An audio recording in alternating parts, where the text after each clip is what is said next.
What it do, what it do, what it do, what it do, what it do, what it do, world. What it do, what it do, what it do, what it do, what it do, what it do, world. Well. If it ain't that lucky snake. If it ain't that lucky snake, huh? Shalom, beloveds. What it do, world? I hope everybody's good out there. It's a beautiful day in Prime's neighborhood. It's a beautiful day for thy neighbor. Will you let me shine? Will you let me shine? It's a beautiful day in Prime's neighborhood. It's a beautiful day in the neighborhood. Will you let me shine? Yes. Just let the day shine today. I don't know what's going on today. It's just so much going on.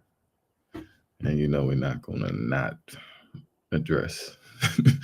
We're not finna just skip over anything. We finish our whole plates here. So hope everybody's good. I might as well show my face. I'm go ahead and put my face up there real quick. See, I got get my shine on and gotta get my, you know what I'm saying? Make sure I'm shining. Wipe it off a little bit. I'm a little oily. It's juices and berries. Got the Sister Lisa beard oil going on right now. Matter of fact, let me throw her up there. You know what I'm saying? Can't forget to make sure we show the family love. You know what I'm saying? That's what keep me shining out here for these folks right now. And the Brother Big Levi book. You know that we are live on all platforms right now. So yes, that is what is going on right now. So yep.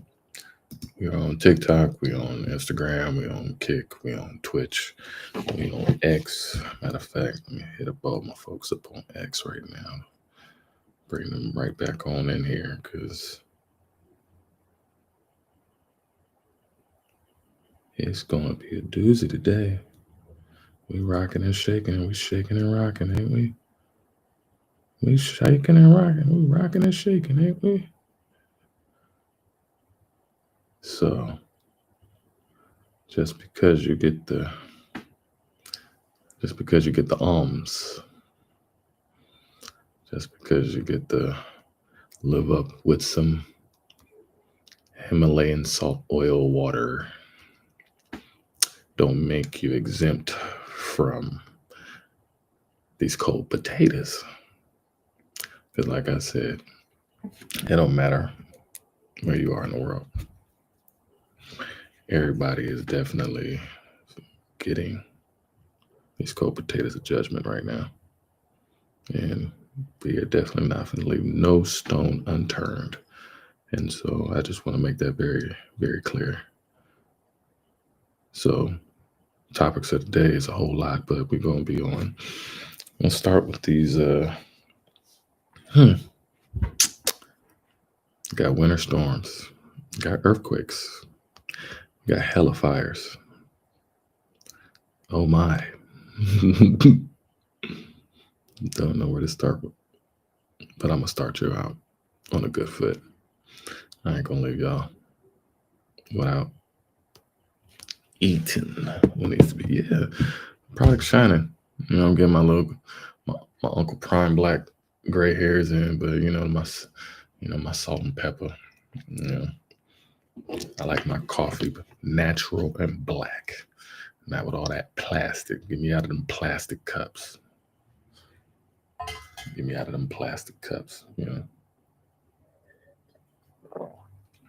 I'm getting all your forever chemicals. Drinking my tea. Drinking the micro tea. It'll get you there. Anyways, while we up on this note right now, let me go ahead and bring up, because there's so much to go on right now. And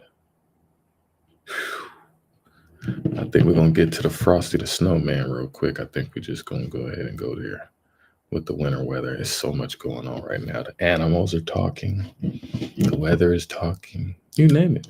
You can't go wrong. You can't go wrong with nothing when nothing's going on right now.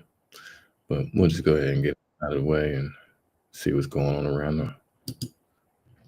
Because I got the map for y'all too. Storm is coming to the United States over the next few days, and this is going to bring a ton of snowfall that could shut down parts of the South due to the threat for some major travel impacts and as well as power outages. In addition to that, this storm will bring some ice accumulation as it moves from areas like Texas and Oklahoma back through the Ohio Valley, the Dixie Alley, and then eventually towards the East Coast. So in today's forecast, we'll break down exactly what you need to know about this big winter storm that's coming to the United States and the cold air that is going to follow right behind it. So let's begin with what's happening across the country today. And good news, a big winter storm that just impacted a huge chunk of the country is now offshore. We are finally done with this. It brought tons of big problems. And though you may have not seen as much snowfall as maybe forecasted in some of these spots, the amount of travel impacts were so major. So many car accidents from Kansas into areas like Ohio and Maryland. It was really just a disaster all around. Hopefully everybody's okay, and I'm glad this winter storm is finally over. But now we need to turn our attention to our next winter storm, which will be coming out of the Pacific Ocean over the next few days. And this is going to blow up here across areas like Texas, Oklahoma, and then eventually move into the Ohio Valley. And even areas in the Dixie Alley have the potential for some snow, sleet, maybe even freezing rain. And then this could become a big time winter storm over on the East Coast as well as we go into the weekend. So things are about to ramp up once again with another big time winter storm, this time much further to the south than our other winter storm we had. All right, let's talk more about this big winter storm that is going to be coming to the United States. And we'll begin with the jet stream because this gives you an idea of where this is going to be forming and exactly where we're going to start to see some of the big impacts. So this is as we go into Wednesday. We are going to have multiple different things happening Wednesday and Thursday. The first of which is a big cold air mass will be coming out of Canada. This is going to bring the threat of some very cold weather across the Midwest and the Ohio Valley and also the Central Plains, where many areas will wake up to temperatures below zero. We could even have some spots as much as 15 degrees below zero. That does not include wind chills, by the way. This right here is where our next winter storm is going to be by Wednesday morning. The other thing to watch for is that this is going to bring some very high winds over in the southwestern United States near California. This actually could bring the potential for some destructive winds, upwards of 50 to 75 mile per hour wind gusts, and that's also going to elevate fire conditions. So just a heads up if you're back over near Los Angeles. But this is eventually going to move to the east, and once all of these different things merge into each other as we go into Thursday and into Friday, including the cold air as well as the moist air out of the Gulf of Mexico and the moist air out of the Pacific Ocean and the trough, it is all going to create this big winter storm effect across the southern plains. And this winter storm is going to begin very slow, and then it's going to start to speed up as it moves east, meaning the initial couple of days here, Thursday and Friday in the southern plains, are going to produce the potential for snow that's going to last a pretty long period of time, which means it's going to stack up pretty quickly. Then it'll eventually speed through the Ohio Valley, and then once it gets near the East Coast, that is where there's a bit of a question mark. But if this trough continues to intensify, it will dump the potential for upwards of 6 to 12, maybe even more inches of snowfall across the East Coast. Now let's talk more about the timing of this winter storm and also how much snow we're going to see and where this is all going to be happening. Beginning with what's happening today and tomorrow, notice how most of the country is pretty quiet. We only have a little bit of light snow falling in the northeast, maybe a little bit of snow back over in West Texas and also New Mexico and Colorado as well as we go into as well as into tomorrow. But as we go into Thursday, that is when things get very interesting. We're going to have all that moisture coming out of the Gulf of Mexico, moisture coming out of the Pacific Ocean, and also that cold air coming out of Canada. And this is going to begin the formation of a big time winter storm in the southern plains. As we go into Thursday afternoon, this is right around and just after lunchtime, notice how this winter storm grows in size very quickly with moderate to heavy snowfall across Oklahoma and Texas, freezing rain and sleet across parts of central Texas and also into East Texas and perhaps even back over into northwestern Louisiana. And then by Thursday evening, heavy snow continue across parts of North Texas and Arkansas.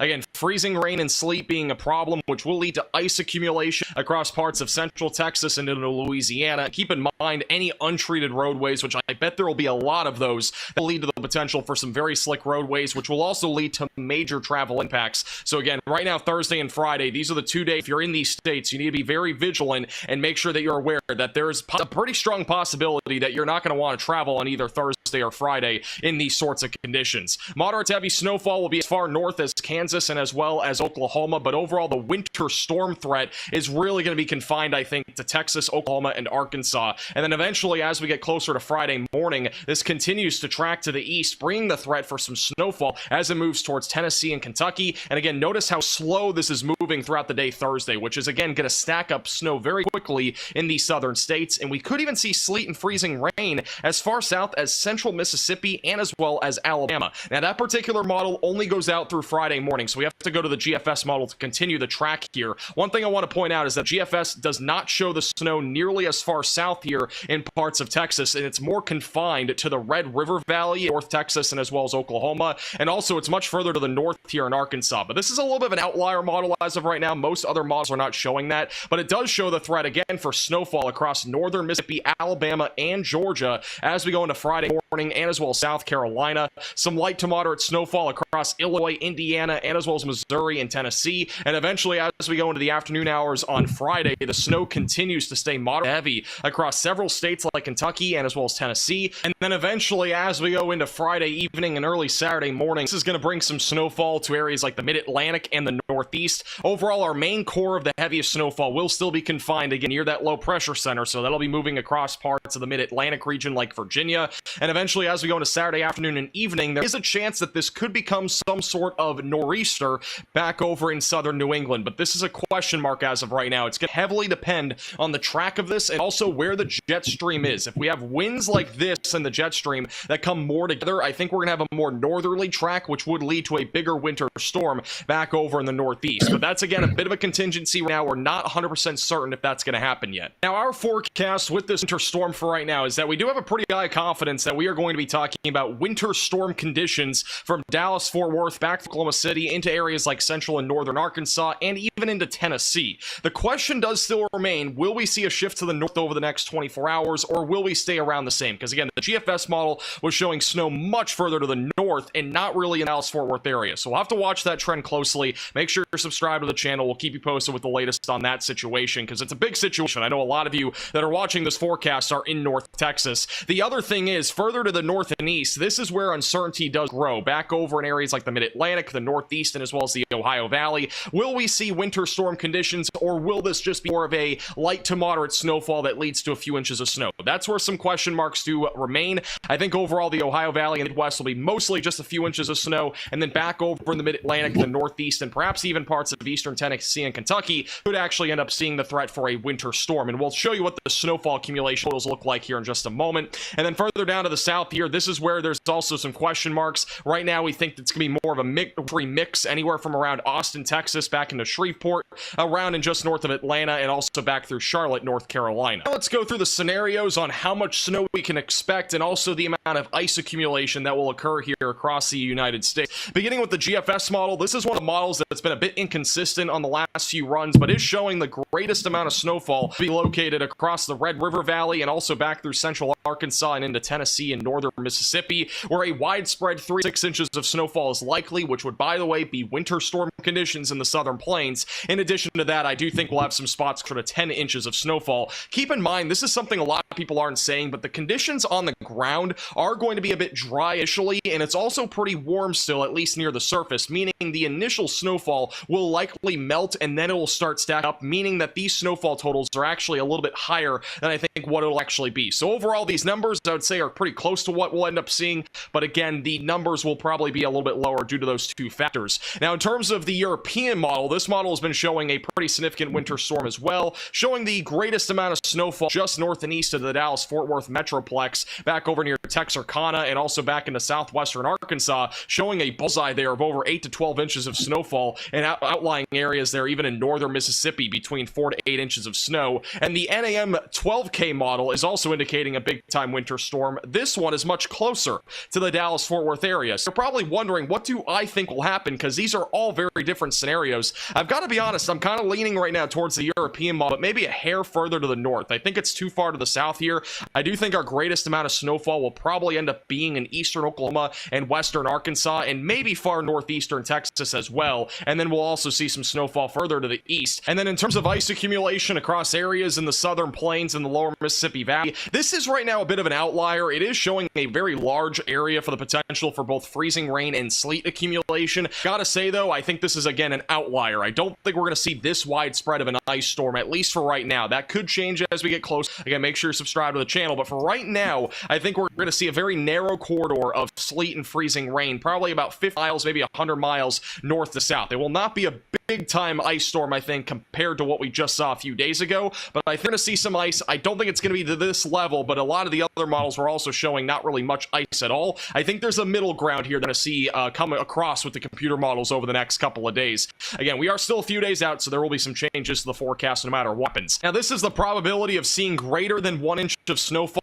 out of this winter storm according to the European ensembles, which have been pretty consistent here over the last few days. It is indicating a pretty close to 100% chance anywhere from North Texas, back in Arkansas, northern Mississippi, even northern Alabama, and into Tennessee. There's a very high chance of at least seeing an inch of snowfall. Probabilities obviously drop outside of that. And notice areas like Houston, Texas, southern Louisiana, unfortunately, you don't really have much of a chance of snow. If you're hoping there for some snowfall here in January, I don't think you're going to see any, at least out of this particular storm system. Here's the probability of greater than 6 inches of snowfall, again, from the European ensemble group. And note that the probabilities, even around the Dallas-Fort Worth area, near Texarkana and into Arkansas, are relatively high, at least for right now. I mean, they're around 40 to 50%, so kind of a medium chance, but definitely on the higher side of things that we actually could be talking about, again, a major winter storm. And keep in mind, Dallas-Fort Worth, I don't think we're going to get over 10 inches of snow, but our biggest winter storm of all time was around 10 inches of snowfall in those areas. So I think we're going to be around 3 to 6 inches in the Dallas-Fort Worth area, at least in terms of my forecast. But that definitely change if the heavier snow is progressively slower across areas in Texas. Now, with any winter storm in Texas, there's always a risk for toilet paper shortages, bread going missing, and also going on a beer run before a winter storm. And here's your risk right now, seeing any of those, and as well as Texas closing in general, at least North Texas. Right now, North Texas closing for at least a day or two in terms of school closures, and anything else are at a high risk right now due to the threat of, again, significant snowfall accumulation, and also the threat for some sleet and maybe ice accumulation as well. Now, back over in the Ohio Valley, and as well as down the East Coast, this is an early look of how much snow we could see. Again, it's not for certain yet, but I do think we're going to have a chance of snow, again, near the border there of Tennessee and Mississippi, Alabama, and Georgia. I don't really feel like we're going to see upwards of 4 inches of snow in these areas. I think the GFS is too high on that, but I do think we'll be talking at least about 1 to 3 inches of snowfall in many of those areas, as long as the track of this winter storm is a bit further down to the south. And then we also could be talking about significant snow accumulation back over in the Atlantic or the Northeast. But again, there is a big question mark right now exactly how much snow we see over there. And I think most of the Ohio Valley and as well Midwest will see somewhere between 1 to 3 inches of snowfall. I don't think we're talking a winter storm that far to the north, but at least there will be a little bit of snowfall up there. Now, in terms of the confidence of seeing winter storm conditions, we have a high confidence of seeing a winter storm in areas like Texas, back through Arkansas. The confidence drops off quite a bit the further northeast you go, mainly due to the fact of model guidance right now. We just don't have a great idea of what's going to happen beyond the next few days, but make sure to subscribe to the channel. We'll keep you posted. Well. We are slipping and sliding. We slipping and sliding. We slipping and sliding right into 25. We are slipping and sliding. When shit hits the fan, don't it? When the sheets hit the fan and you have no more toilet paper and you cannot wipe eating all of that Texas beef and that steak and that greasy burger dipped in pig lard because Texas had to do it big. So yeah, you're going to get big storm. You're going to get the big shit. So yes, you got to get the TP paper, the TP panic, that beer run. I'm telling you, that alcohol is crazy right now. The amount of alcohol that people are drinking right now because they are just wallowing in their woes right now, man.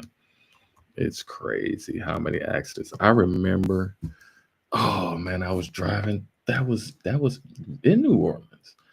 And it was right outside of New Orleans. I can't remember the city right now. It's escaping my mind. But I was driving on the freeway and somebody was drunk driving, didn't have no lights on, and they was just driving, man. It was just so bad. They had already hit the wall several times. Like I'm already way behind, but I could see the sparks and stuff like that. And uh I just know that those beer runs end up like crazy because people have already like drunk so much, and it's like, dude, we need some more to keep ourselves from being bored, you know? And people will go on them beer runs, man. It's bad. It's bad, man. The beer runs is bad. That dude wanted to fight me outside of that damn liquor store. I didn't even go. I wasn't even there for the liquor store. I went to go get some ice cream. And mind that ice cream was fire. Oh man, that was some beautiful ice cream. That was some beautiful ice cream. But I gotta my sweet tooth. I'm working on it, y'all. The sweet tooth. I am a garbage disposal. So even then, it's fast. It's definitely needed. I need to calm my little skinny ass down eating. It is the apocalypse of Abraham number 3 pestilence. You are, man. But yeah, that's how bad it is right now. It's slipping and sliding. That's just not Texas. We're talking about everywhere. It's just not Texas. And it's crazy because I got family out there too right now. So that's why I showed this, because I wanted to highlight it for everybody who got family everywhere. This just ain't Texas. It's just not California. It is everywhere. Everywhere. So even in the midst of all of that, while all of these events is going on, um, like I said, it's just slipping and sliding. Can't avoid it right now.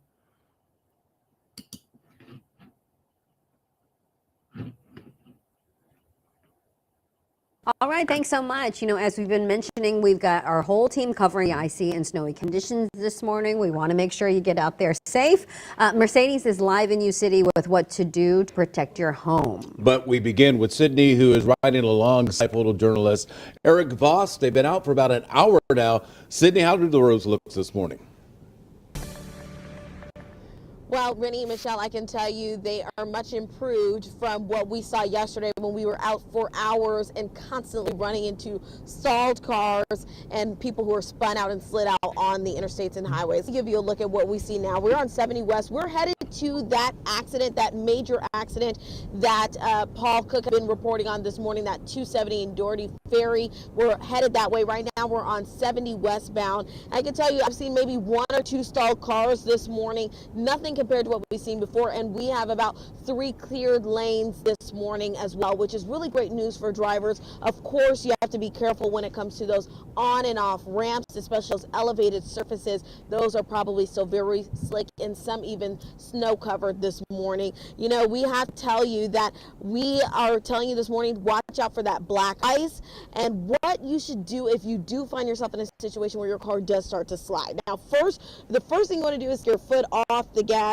Don't slam on the brakes. And I know that sounds counterintuitive, but you absolutely don't want to hit those brakes. Next, turn the wheel in the direction that you do want to go. Now, to avoid any issues, there are a couple of things you can do. Don't tail the car in front of you. We've been seeing some instances of that, people following at really close distances this morning. Leave plenty of space. And before you even leave your house, consider adding extra weight to your trunk to improve your traction in the back of your car. Now, I'm going to put you to the front view out of our storm tracker this morning. We're giving you a look at what we're seeing as we again are headed, making our way toward that 270 in Doherty Ferry accident that we're hearing has injuries as well and has caused a major backup. We'll let you know, of course, when we get there. And another life-saving tip: if you do spin out your car, don't get out of your car. We heard that yesterday from Corporal Dallas Thompson with Missouri State Highway Patrol. He says, stay in your car, buckle up, because you don't want someone to slam into you and potentially hit you. You want to be in the safest spot.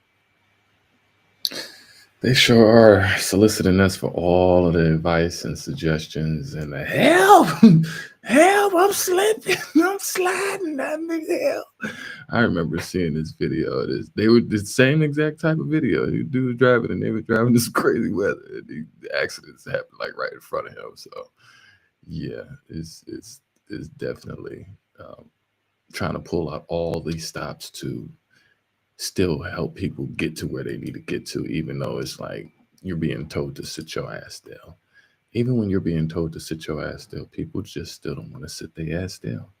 They just adult babies. Just we're just an American adult daycare now at this point. People don't even just want to sit their ass still. You know, where you got to try to pull out all the stops to try to do. Oh, Drivers need to be ready for continue. black ice on roads all over the state right now. But one of the coldest, snowiest roads should be ice-free thanks to some new technology being used by CDOT at the Eisenhower Johnson tunnels. That's where our man in the mountains, Matt Renew, is this morning. And Matt, CDOT installs automated de-icing sprinklers up there to keep cars from crashing in and around the tunnels. They certainly did, Corey and Jordan, something they say they desperately needed because people often, when the roads are snow covered, think that they're going to be clear when they go into the tunnels, but often the road could still be icy inside the tunnel. So this winter, right at the entrances, they have these de-icing sprinklers that pop up. Time is right.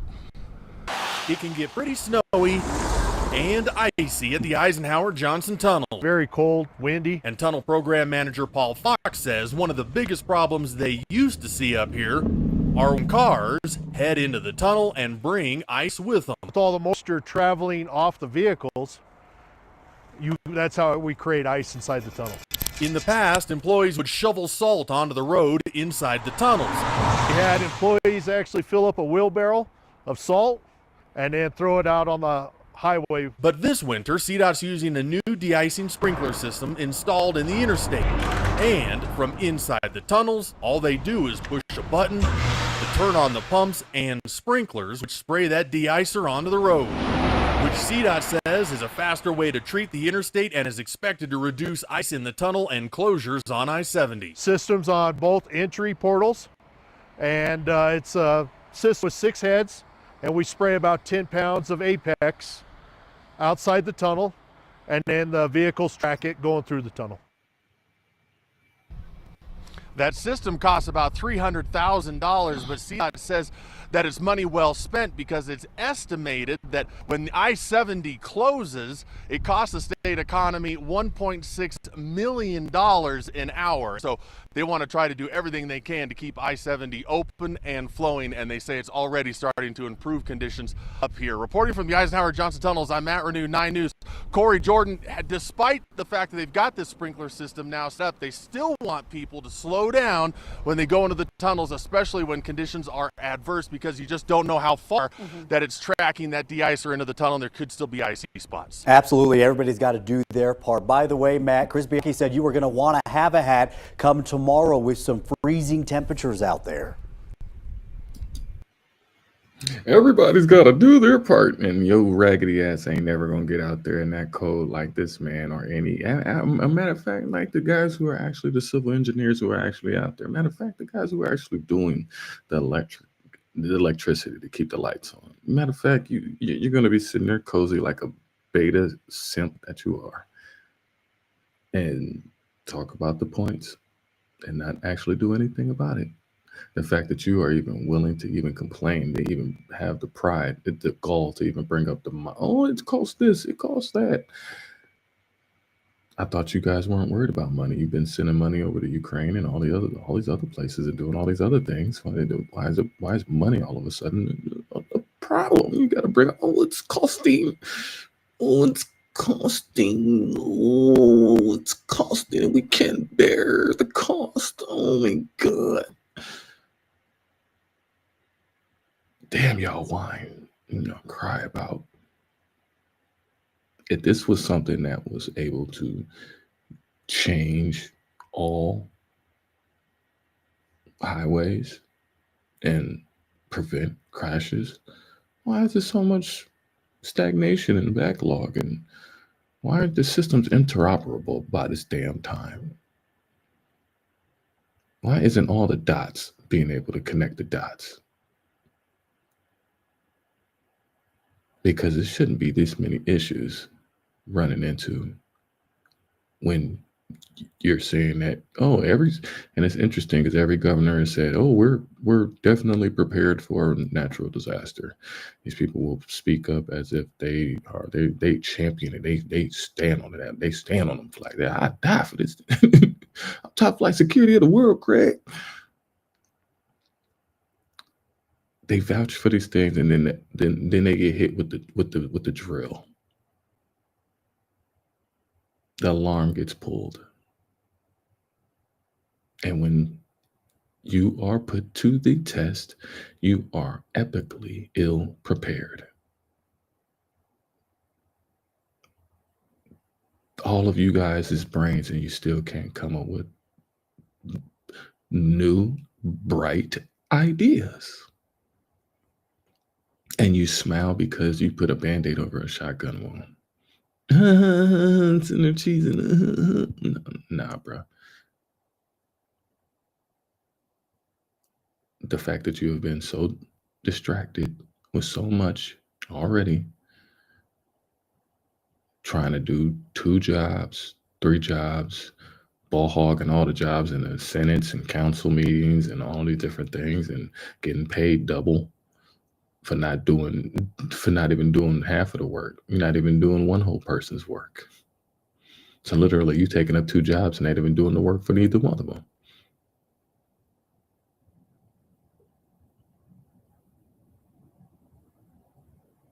So you're just a bag of saggy potatoes, just standing in a position of somebody else that could have actually been doing the job and do it actually better than you. You know, black folks do shit better than y'all.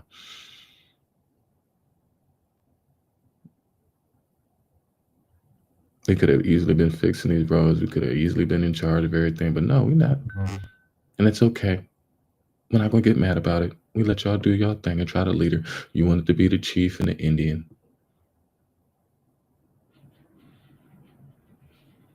So we let y'all. And y'all took it and y'all ran with it and y'all tried to make something happen of it. Okay, these are the results now.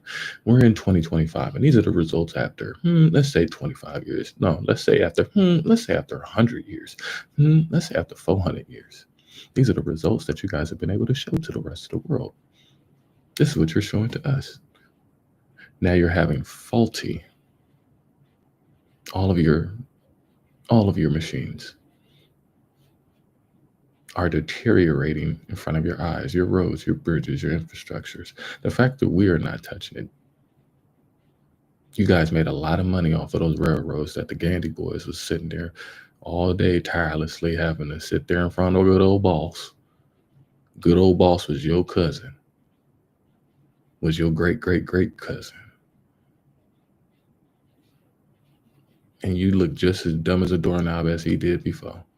Sitting here talking about the transportation, just as much as he was talking about the transportation at that time, sitting there all over the backs of the Gandy boys. While they humming, they was sitting there talking shit in your damn face too. Because they knew that anything that y'all was doing and talk about, y'all didn't know how to fix it. You didn't know how to take care of your own kids. You needed Big Mama's recipes. You needed Big Mama's remedies and to fix your ailments. You needed Big Mama's good old breast milk, and that was some good breast too. Them breastfed a nation. Scrump diddly umptious. And y'all needed y'all needed it. So yeah, you guys are freezing, slipping and sliding, and now you're needing all the suggestions. You're needing all of the tricks of the trades to be able to try to save yourself at this point.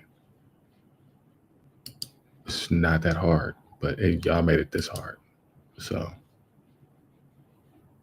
you need more to experience a power outage or you're trying to prepare for one, the UVA Blue Ridge Poison Center says you should be careful how you warm up. Running appliances or your car can lead to carbon monoxide poisoning. Gabby Womack tells us more. According to the Blue Ridge Poison Center, there are over 500 deaths of carbon monoxide poisoning each year. One expert says people usually mistake the symptoms for the flu and ignore it. We'll get poisoned with it, and the poisoning signs and symptoms are very subtle. Nausea, muscle cramps, and mild headaches. Just a few symptoms of carbon monoxide poisoning. These incidents usually come from people trying to stay warm. Outages that occur during these storms, people will look to other ways to heat their home. Dr. Chris Holsteg is with the UVA Blue Ridge Poison Center. He says the most common cases are people bringing grills into their home, keeping their oven on, or running their car in enclosed spaces. Certainly we have seen it in closed doors, and sadly we've had it where neighbors will find someone unconscious in their car because they're warming up in it, or they're running it before and out just to warm the car, and the garage then gets this big kind of gaseous cloud of carbon monoxide.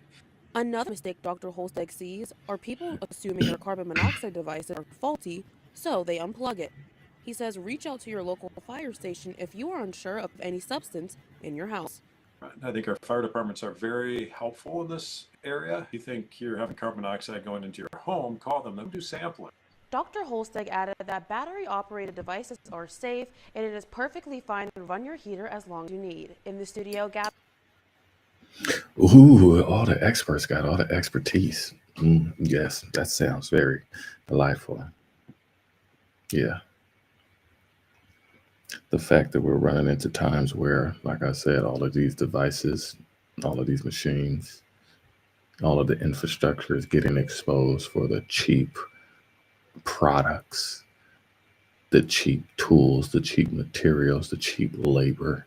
The quality is being exposed. This the year of the snake. Oh, you lucky. You guys lucky. Y'all got bit with the luck to this. Dude, you a step right up. You are the next contestant on The Price is Right. You zonks. You guys are some zonks. Because now, just like it shows here, carbon monoxide and everybody's sleeping in their cars now. The level of that, the level of carbon monoxide right now, ain't no man taking no damn metal smoke detector down unless to change the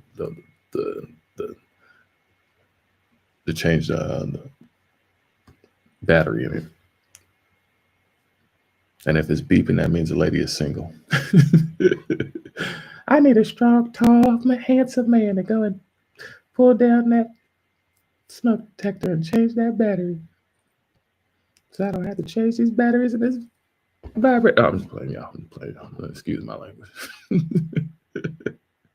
But yeah, it's cold. When it's cold outside. Yeah, let me keep it going. But that's what it is right now. I just got to keep it going. You know, it's wow. Just like the sister brought up just right now. Like, just even trying to go to work in these temperatures. Are you kidding me?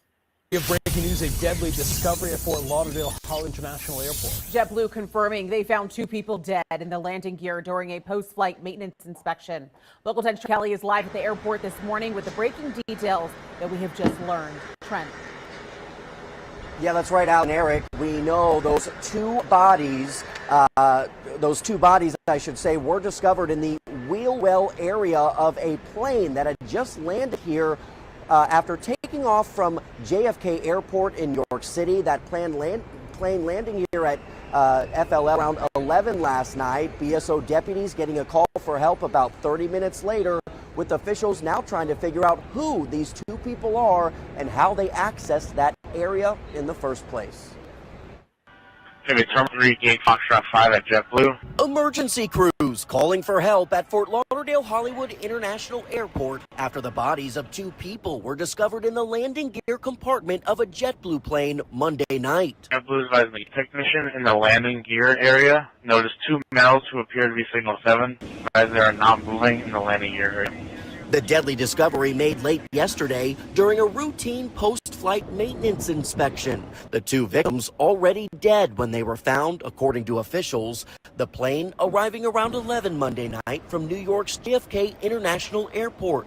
While the identities of the 2 victims have yet to be released, radio transmissions indicate both victims were men. The circumstances surrounding how they accessed the aircraft and got into the wheel well remain under investigation. Now, in a statement sent to Local 10, a JetBlue spokesperson says, quote, "This is a heartbreaking situation and we are committed to working closely with authorities to support their efforts to understand how this occurred."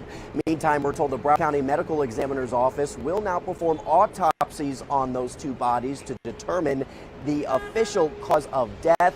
I can tell you, though, that as of this morning, this incident has not caused any operational impacts here at FLL, and all flights for now seem to be running smoothly. For now. What? They running smoothly? Dang. That sounds so quite just beautiful, huh? But that ain't how it's looking for the rest of the damn world, ain't it? Huh? Yeah, it's just jacked up, huh? People's getting worked to the bone and exhausted who ain't never actually had to work, who ain't never actually had to do work, and having to stay up with coffee, crazy amounts of coffee, Addies.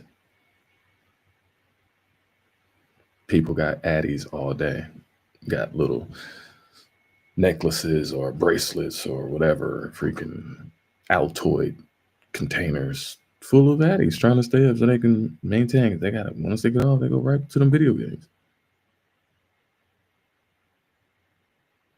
Trying to get them bootleg plane tickets, trying to get up under the real world, get under there like they trying to go to Floston Paradise from The Fifth Element, ending up there with the booger the booger aliens that just dropped from under there, get cooked. Or what is that? Con Air dude was under there. But weather's good there, but it's still brutal winter weather has caused widespread travel disruptions, stranding thousands of passengers at airports nationwide. 9 News reporter Brianna Fernandez has been there all morning long. Brianna, how's it looking over there at DIA? Yeah, Courtney, not bad. You know, when we were here to Pena Boulevard, a lot of people were taking it nice and easy, which is what we love to see, especially on a snowy day like today. But let me tell you, those cancellations and delays, they have changed drastically. At 5, 6, and 7 a.m., we were seeing those delays sitting at around 30 to 40.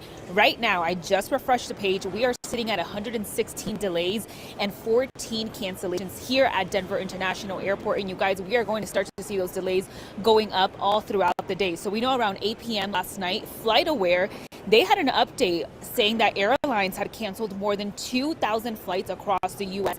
And again, we're going to start to see those delays. We are going to start to see those cancellations all throughout the day, especially with those cold temperatures like Chris Bianchi was mentioning. Now, airport officials here say passengers should expect some hiccups because of the winter weather across the country. Now, it's not just here. We've seen it all over New Jersey, Chicago, Dallas. Especially if you have a connecting flight or the plane needs to be de-iced, it's really up to the airlines of how their de-icing process starts. And sometimes passengers will have to wait an additional 10 to 15 minutes. And then there's work to keep the snow under control as well. So we have snow crews, just like you see on the highways. They have a certain coordination that goes through Pena to make sure our roads are clear. Typically, that is extra crew, whether that is on the runways, on Pena, or even in our parking lots as well. We do have employees that are part of that snow team that also helps to plow our parking lots as well. Yeah, so some good advice is come to the airport early, at least 2 hours early, and all factor in that drive along Pena Boulevard because we are seeing those snowy conditions. Again, you just heard from airport officials, they are going to have snow crews out there working Pena Boulevard. But again, just factor in that drive and definitely check with your airlines. Make sure you're not one of those delayed or canceled flights. We're not like here at DIA. Brianna Fernandez for 9 News. How about you factor in everything? How about you factor in the fact that even your 2 hours is going to be still delayed? Because why? You got some dumbass who don't know how to drive and stopped up traffic. So that 2 hours is already gobbled up. So boom, you get to the airport. Boom. Oh, you get there just in the same amount of time as everybody else who got delayed as well. So boom, you got to go through TSA. Boom, that's another 5 hours. So boom, you done already missed your plane. That was already delayed already. So damn, you still ain't even get to there. Boom, you... Factor everything. Sit your ass still. All of this holiday jolly, going out and everywhere and getting drunk and doing all this. No, this ain't the time. Trying to go to work to get those extra hours to try to get those presents, and now it's Valentine's Day coming up. You're trying to get your Boo Bears some Boo Bears. Yeah, I gotta work some extra hours, so ain't no Frosty the Snowman about to stop me from warming up my baby's heart. Yeah, go out there and drive if you want to. Go out there and get on these. I just showed you the buses, planes, trains. How much of that de-icing material starts de-icing before it starts actually deteriorating? because you're already having situations with you gotta think that not every pros and cons to a lot of things when it comes to the simple fact of it, maybe eating through some of the adhesives or glues, or I don't know, because not everything works. Did you do that? The research on that beforehand. I don't know. It just makes me think and wonder on some things. But yeah, trying to get around. It's canceled out there. It's canceled out there. Yeah, and you're barely getting around. Barely getting around. So being able to just sit your behind still. We are following breaking news just into the Wavy newsroom. Amtrak says more than 30 trains have been canceled after winter storms hit the northern region of the state. Now, this does include trains set to travel to Norfolk, Richmond, and New York. And Amtrak also says passengers with reservations on affected routes would typically be accommodated on trains with a similar departure time or another day. We'll continue to follow this story throughout the day. I wonder why would the trains be affected now? Why would the trains be affected now? I mean, they're not flying. Man, I have questions. Am I tripping when I ask these? Interesting. We'll bring that point back up a little bit. Yeah. Wow, there's just so much going on that you can't leave nothing out. Like you can't leave nothing out. You gotta factor everything and how much it is happening to where you're having double the trouble with single digit winter weather. You're getting double the trouble with single digit wind chills.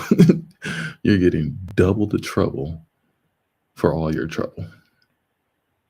Wow.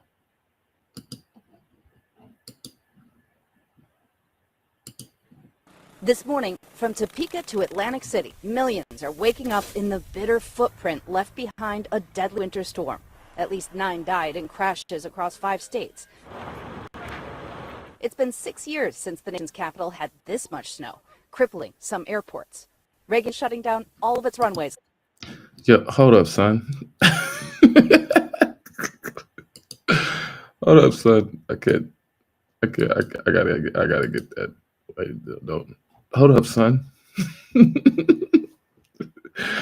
I gotta catch every one of my reactions. I ain't finna just sit here and let that slide. I scared we finna spin the block on that one. Hold up, son. You mean to tell me they are able to sue an airline because you won't let me get on my flight and you're delaying my plane? So I'm going to sue you for millions because you won't let me get on this plane. You're not going to fly me for just a couple $100 that you already got off of the cheap from a Priceline or something like that.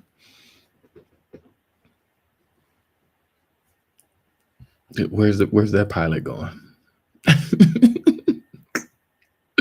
I'm just saying, I'm not going to be that pissed off about the pilot wanting to chill for a minute and get him a coffee and get his mental mind and capacity together, because he got to drive you. He got to fly you. He the one who got to fly you. But you rushing him to get you there. You getting mad because you need him to get there because you pissed off and angry because you got to get your baby. And they'll utilize the children like crazy. I got another video for that too, but let me go ahead and finish this because I ain't gonna be all over the place with this. I'm about to just snipe everything. Ports. Reagan shutting down all of its runways last night. More than 2,000 flights canceled across the nation and nearly 7,000 delayed. 8 states and Washington, D.C. declaring a state of emergency. Many federal buildings and public schools closed again today. Crazy. I've never seen so much snow. I've lived here about all my life. In Virginia, a weather-related... All his life and ain't never seen. Everybody ain't never seen none of this stuff ever in their life, and now it's happening. The delusion is gone, and with the conviction behind it. That's what I want to be able to show. That's what I'm showcasing, brothers and sisters out there, is the stark contrast and difference in these conversations when we're actually processing and dissecting every location. You're not going to let nothing Power go. outage caused the city of Richmond's water systems to malfunction. For now, they have to boil their water before they use it. More than 10 inches. I mean, that's a lot of snow to just have to do around your whole house itself. You know how long it's going to take for somebody who ain't in shape? You got to actually get off the damn game and actually shovel it. And then you slip and bust your hip already. Like, you, gosh dang it, I'm just busting all 10 inches of that Michael. Michael's in a mess right there. I just caught that. But yeah. Of snow in Cincinnati gave them their biggest snow in 9 years. Crews 999. It's been a lot of nines and a lot of tens. This the year to snake, y'all. It's lucky. Oh, y'all lucky. Dang, y'all so lucky. shutting down highways, abandoned tractor trailers littering roads. Thousands left without power in Illinois, Indiana, and Kentucky. That destructive glaze of ice bringing down power lines and trees. Ken Workman says he only had. See, and a great glory to the trees. You gotta love the trees. That's why you have to hug those trees. I did so much while I was on the road. I promise you, I've been in 46 states. I've been hugging trees like Barney. And they doing all their work. One of my coworkers, this dude was that straight ass. He didn't even pick me up from the airport, but a tree fell on his house. Yeah. So these trees is definitely looking out, and then knocking out all of the power. So you're sitting in a cold frigid with no power now. Like you didn't burnt up all your wall sockets because you couldn't stop. You couldn't take your Christmas lights down, and your Christmas lights are still up there, And It's a Small World is still playing and disturbing all of your neighbors, and they're pissed off at you now because it's not black folks that are irritating them now at this point. It's you, Joanne. It's you, Joanne and Earl.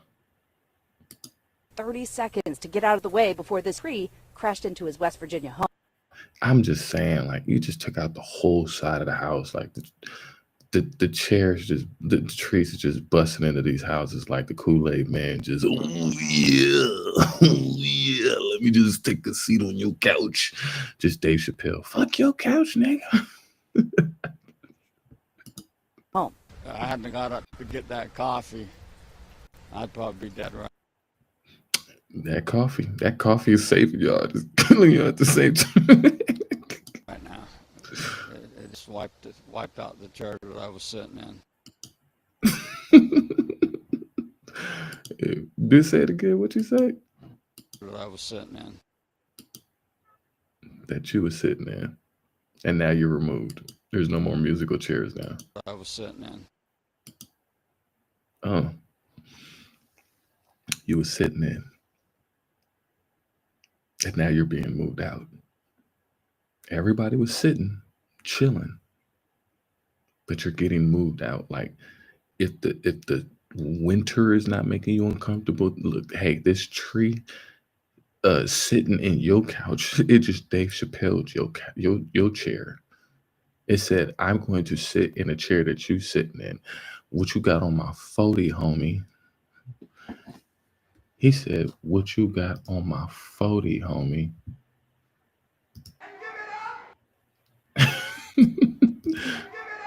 Hey, give it up.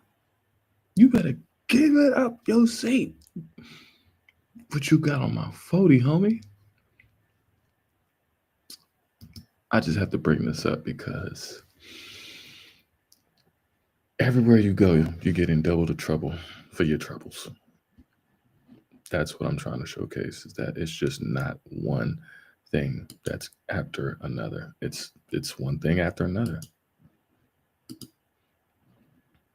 Go ahead and put this on just to get it out the way. Because knock you out of your chair.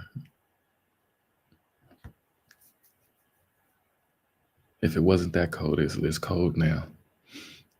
It's a cold world.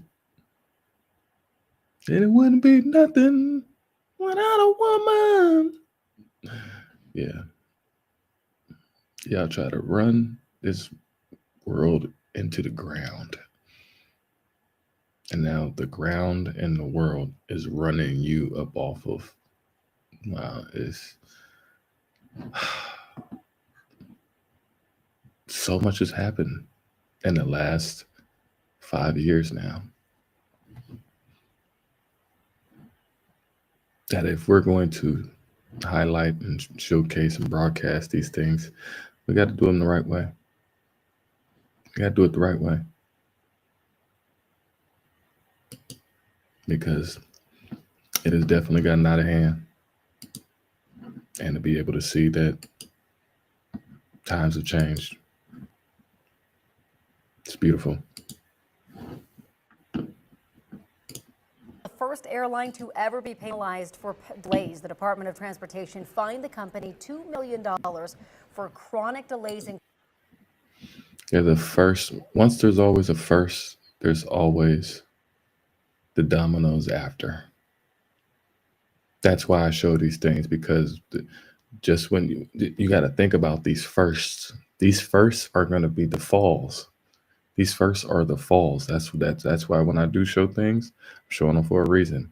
Because just because you see it now, it's going to be way different when you actually see how it falls down.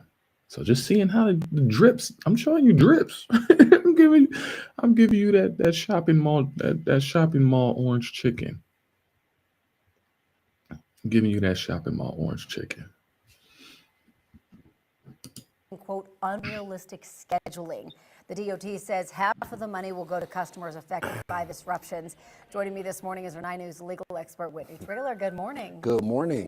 This is interesting. Okay, Yeah. so this penalty is the first of its kind. Why such a hefty penalty? $2 million. Right. Well, I think there were a number of things. And so when we're talking about chronic delays, what we're saying is the DOT said, look, JetBlue knew that they were scheduling it improperly. They knew that they weren't going to be able to make these flights. And so chronic is defined as if you have 10 or more flights in a month, if half of those flights are more than 30 minutes late. And so they had these chronic issues. And so the reason for this big hit was over 18 months, it happened almost 300 times. And so JetBlue was responsible for the vast majority of these delays. They were also offered a chance to remedy it, and they didn't. And so that's why they got hit with this big fine. But it wasn't just a matter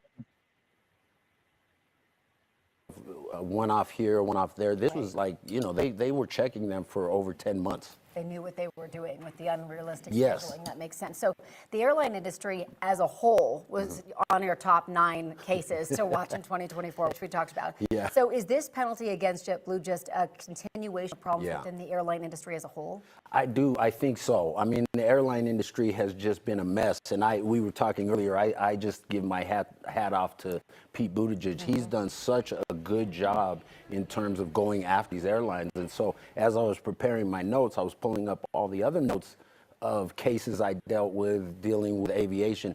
There's been so many cases. I mean, there's just so many fines. And so now we have the Passenger Bill of Rights. And so, I mean, the good thing, especially with this DOT, is they have really went after the airlines. They're holding their feet to fire, and they expect other airlines actually to be fined for this very same thing in upcoming months. What I think is interesting about this is this was an actual settlement that was agreed upon with JetBlue. What is JetBlue saying about why it agreed to settlement? Are they acknowledging wrongdoing here? A lot of information on this, and the DOT and others are all calling it a fine penalty. But it was JetBlue, their CEO, who said, well, this was a settlement, meaning, they agreed to it. So maybe it was a settlement where they said, all right, you're going to get fined this $2 million. And they said, all right, we don't have a choice. And, JetBlue is saying that they're blaming the government. They're saying they need more air traffic controllers. They're saying those kind of things. But the reality is, and I believe that is true. Right. And I think they're trying to put a push on this new administration coming in to try and get some of those resources and things like that. But the reality is JetBlue stood out in terms of this wrongdoing. So, Yeah, is it all their fault? Maybe not. But on chronic piece, yeah, I think that is probably primarily them. So I know what folks at home are thinking. They're thinking, wait a second, do we get any of this money? Yeah. $1 million is set aside for any JetBlue passengers from the last year or so, right? Yeah. Yeah. So it's a $2 million dollar penalty. So $1 million goes into the U.S. Treasury, and then another $1 million goes to passengers who were harmed or who suffered these chronic delays. And most of them were out of JFK going to places like North Carolina and other East Coast. So I don't know if a lot of Denver folks will get that. But they're also putting that money to future passengers. So if there's more than a 3-hour delay, they'll get a minimum of a $75 voucher. All right, so how do people claim money if they're like, I was on one of these flights? Yeah, well, they should have already been contacted by either the DOT or JetBlue. But if not, you can definitely go to the Office of Aviation Consumer Protection. There's the site right there. And it's very user-friendly. You go there and they have these big boxes. You just start there and you can file your complaint and put your money in. This is so great because I feel like if you've ever, flown before, you kind of feel like you don't really have a choice. If they're delayed, if you sit on the tarmac for hours, it is what it is. But now that's not necessarily true. Yeah, that's a great point. I mean, over the past several years, and I'm going to put in this administration, this DOT has really been effective in terms of getting consumers' rights. So if there's a delay on the tarmac, they have to let you out, stretch your legs. They have to provide food. If there's a delay for longer than a certain amount of time, you get an automatic refund. If your bags are delayed for a certain amount of time, there's fines and refunds as well. So after 9/11, travel became really quite difficult, and it still is in many ways. But at least now we have a lot more protections. Yeah, no one wants any of that to happen. By the way, we just. Yeah, I do want it to happen because obviously y'all still ain't fixed it since 9/11. What, that's been 24 years going on now. And y'all still don't freaking get it. Y'all always got to solicit experts or people that actually look like us to actually figure and fix out, to figure out what's going on, what's going wrong, what's going on, what's going wrong. So the fact that you can see that the transportation industry is affected in so many ways, whether it's the freight carriers shipping containers that are out on the ocean, because they're not talking about the ocean, but there's a lot going on there too. Not talking about the trains, but you're getting shown the trains here on why things are getting delayed or why things are happening. They talk about the planes. Hey, the planes got away with a lot during 9/11. They got away with a lot during COVID. They jacked up the price on everybody, and they kept it there. They kept it there, y'all, because they realized that, oh, ain't nobody gonna tell us not to pay. Then charge them. I guess people really gladly want to get to where they need to get to, regardless of how dangerous it is. And lo and behold, people was paying expensive ass tickets for planes that were crashing. So you just pay for an expensive death.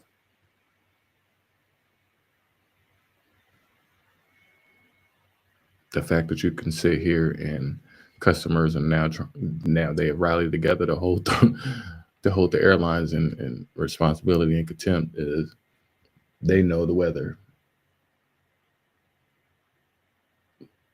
But because they're being showed that they're being held in responsibility. Customer don't give a damn because the customer's like, oh, I want to get where I need to get to. But because of these chronic delays, how much time is time? How much time when you just ain't gonna go, you ain't gonna be able to go back home? How much time is time when you go back home and your house is caught on fire because you forgot to turn something off? How much time is time when, yeah. So every one of these companies' policies are starting to come back and rear their ugly head. Many of these companies are starting to have to backtrack on legislation that they upheld or abided by or were participatory, who benefited. And now they're seeing that the very things that were the dreading in their particular industries, you're seeing that with every industry right now. I don't say these things just to be just saying these things, y'all. You're seeing every industry now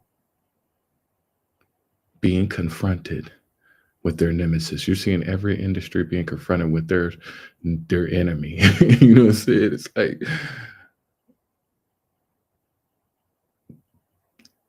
look at insurance companies. They didn't think that they had to face every single natural disaster out here to where every single one of them are damn near bankrupt. They can't do anything. They had to rehuddle. They had to call the audible, and it was like, oh, you gotta get back in the huddle, y'all. And that's what every industry is doing. That's what you're seeing the trains doing now. Realizing that they've only been a one-trick pony this whole time. Even with all of the railroad and being in control of the land on the railroads and and there's a lot of land that these people have been in control of, being able to move trillions of dollars of products on a regular basis. And you mean to tell me that the government ain't got no money? Y'all moving trillions of dollars of items every second, and y'all ain't got no money? Y'all got budget holdups and all of this stuff? Yeah, when you send money over to places where they shouldn't have it. Yeah, when companies are hiring and shipping the jobs that could have been in America overseas because you want to cut copies.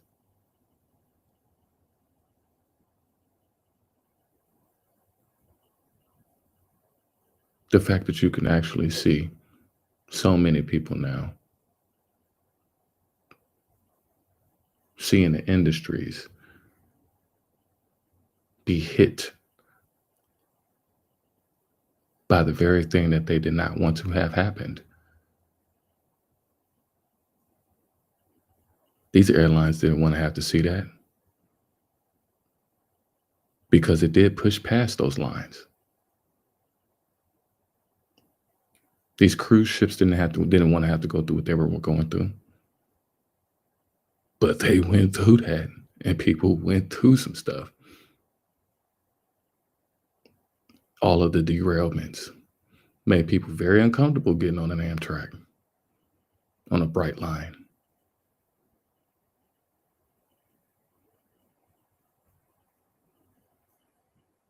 Every industry is facing their complete polar opposite.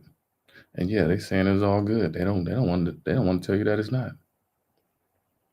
They don't want to tell you that it's not.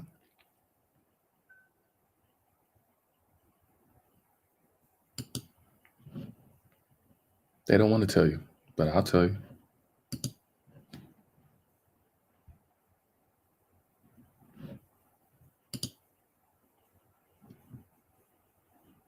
The amount of power outages, the amount of house fires, the amount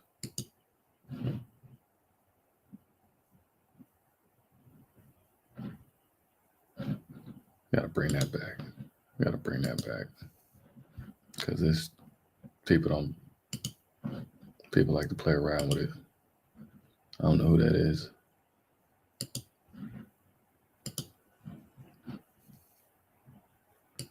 Look at current outages from Pennyrile Electric. As you can see here, a lot of them we're looking at are Christian County outages. And right now, that is where we find WSMV4 Steve Mailing live for us. Steve, tell us what you found out today as far as that. Yeah, Olivia, we've learned that it could take 2 days to get power restored for those customers inside the Pennyrile Electric service area. This doesn't mean that people who are currently not on couldn't get their power turned back on sooner. It's just a rough estimate of when leaders believe power will be restored to most of their customers. It definitely has people concerned about these upcoming dropping temperatures, especially for those with medical devices. While most of Kentucky was blanketed in snow and ice, much of the southern parts escaped with minimal issues.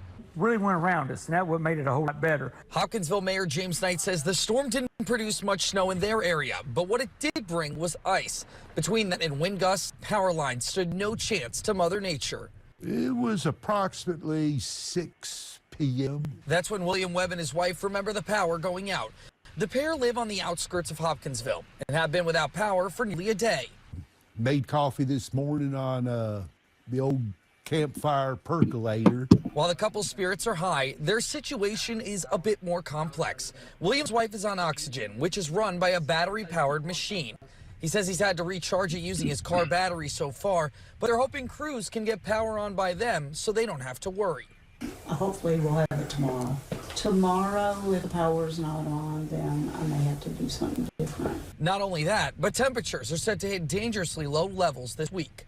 We're concerned about it. If we're out a few days, then I may be getting some kerosene, firing up that kerosene heater. Luckily for Webb and what he considers his great neighbors, the people next door brought him a brand new heater. He says ever since the ice storm he saw in 2009, he's been ready for nearly anything with what he's stocked up. Afterwards, I been stocked up ever since. As for power restoration, crews are battling line damage from ice and fallen tree limbs. Pennyrile Electric leaders are hoping nearly everyone is back on by Wednesday, but things could change. City road crews are prepping for another round of possible rain or snow by salting roads again, hoping to prevent a refreeze and even worse conditions for citizens. Well, Mayor Knight said if you are out of power and you need somewhere safe to stay, the Salvation Army here in Hopkinsville is open as a warming center, as are many churches. He recommends that you call your emergency management agency, and they should be able to send you in the right direction. Reporting live. I've worked in many of these towns, many of these cities and towns around the whole country. So to see all of these things going on, it's like I'm there, you know, because I literally was in these locations when they was happening. And so to see the stark difference and everything going on, it's not this ain't no joke that you've seen trees fall on people's houses. Like the tree didn't fall any other way. It didn't fall in no other direction. Like the tree ain't going, yeah, that's what it is. That's what it's still unbelievable to people. So I have to sit here and break it down to be able to like, hey, the tree fell on the house in your direction for a reason. For a reason. Power lines are freezing and causing you to have no power for a reason. Temperatures all week. Repairing your home now can save you a lot of money later. WSMV's Daniel Ledbetter shows us what you can do today to help prevent costly repairs to your home. Jessica Ashworth's family home has been with them a while. At least 30 or 40 years. Since it's an older home, plumbers say it's even more important to take steps to protect it. A lot of these older homes, you know, we have like copper pipes, they'll bust and then it'll flood your house. And I always kick my unit up just a couple of notches, keep the pipes warmer, things like that, make sure my faucets outside are covered. Doing these things today can save you the headache and money tomorrow. Busted pipes are pretty costly repairs. If they bust inside your home, you know, they can ruin most of your floors, your walls, any of your furniture and stuff like that. Well, nobody wants to wake up and not have any water or wake up with a roof that's coming in on them. Joseph Brannon with Martin Heating, Cooling, and Plumbing says open your cabinets, let your faucets drip, and for outside, get a faucet cover. Most of the time, you're not even going to see a frozen water pipe until the spring hits and you start using your hose. And then you'll start noticing water in the house, water in the crawl space, stuff like that. And that comes from the frozen hose bib in the winter. He adds if you don't take precautions, you'll probably end up giving them a call. You're not going to have any water for the biggest thing. And if you don't have any water, and then it's usually not right away that it'll start leaking. It's usually when it defrosts and you'll start noticing water leaks pop up and stuff like that because your water lines did freeze. Danielle Ledbetter, WSMV. I bring these things up for a reason. They're getting to such low single-digit numbers that even that's not stopping it. Now, are you hearing what I'm saying? The expert gave you his expertise and it still is not working. The expert is giving you his expertise, and the expertise is still not working. Still not working. Still not working. This ain't going away nowhere. This ain't going nowhere. You're seeing all elements working together for one. You're seeing all elements working all in unison at this point. So you're getting combos during this snow moon going into the wolf moon. And the wolf moon is eating all of your livestock. It's eating all of your life savings. It's eating everything because you're having to fight off a whole wolf pack and you're exhausted and you're overwhelmed. And you're getting bit in every direction right now. And the beast will be your grave. Rather literally or figuratively. But even nature loves you.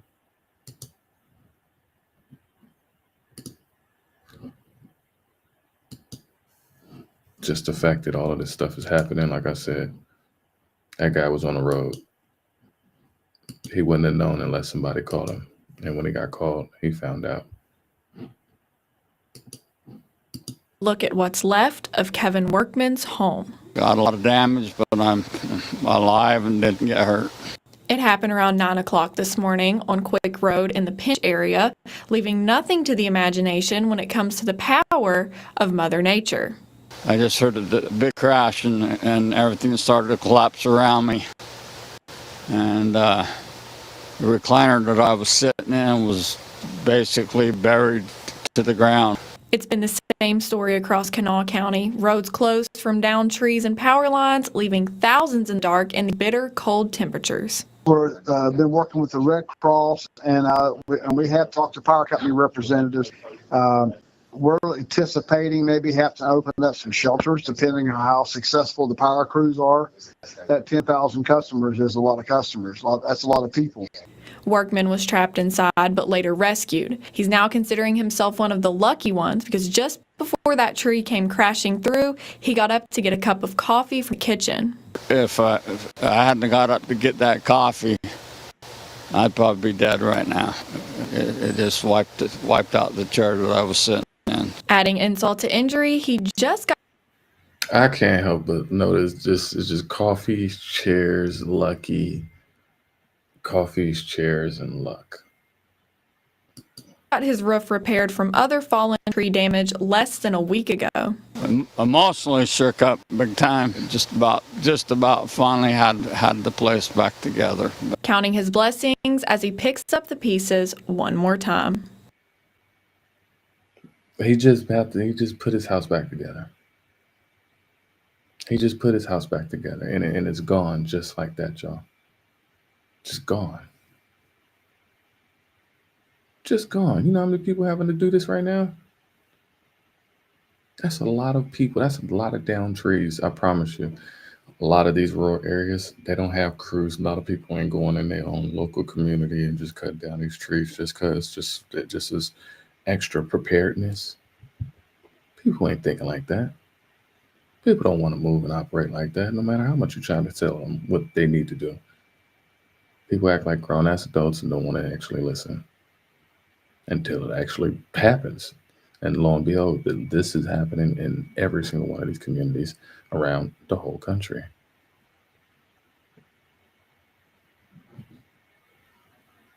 And it knocked out the whole house. If that coffee ain't been speaking, every one of these has been dealing with some coffee. The coffee's been calling. That black coffee. I don't know about y'all, but that's a lot going on. Just on the winter, just on the weather aspect. Just as much as going on here, people thinking that they need help. Most of these people need help, and they not getting no help. They're not getting no help from the government, from Red Cross, from FEMA. Today is the last day for anyone who had property damage from Hurricanes Helene or Milton to apply for FEMA assistance. FEMA has already approved more than $1.2 billion in aid, but some say it is still not enough. And on your sides, Alessandra Young joins us with the options for people to apply for help. Good morning. Good morning. People in need of help can visit a recovery center, call, or apply online. Many areas across the county, including Crest Lake Park here, and other residents are still struggling months after the hurricanes hit. Hurricanes Helene and Milton may have been months ago, but the damage they inflicted is still here. Everyone here lost everything. We have to start over from silverware to furniture to personal belongings. I fortunately have my car and a bag full of some clothes, and that's pretty much all that was left. From along the coast to many inland communities, people are hurting. There's thousands of people here that are displaced, and there just doesn't seem enough places to even go. There are several recovery centers open, like the Enoch Davis Center in St. Pete. At these recovery centers, people and businesses can get information, help applying for federal assistance, learn about types of assistance available, and the appeals process. For those who have already applied for assistance and disagree with FEMA's decision, you have 60 days from the date of the decision letter to appeal. Many think the deadline to apply should be put back. FEMA needs to extend that deadline because we're under insurmountable odds, and they give you a deadline of a few months, and people are still struggling here. To find the recovery center closest to you or the number to call, please head on over to WFLA.com. We will have all of that information and more posted right there. For now, live in Clearwater. Live in Clearwater. I can see clearly now the rain is gone. Is the rain gone? Is it gone, y'all? Is it really, really gone?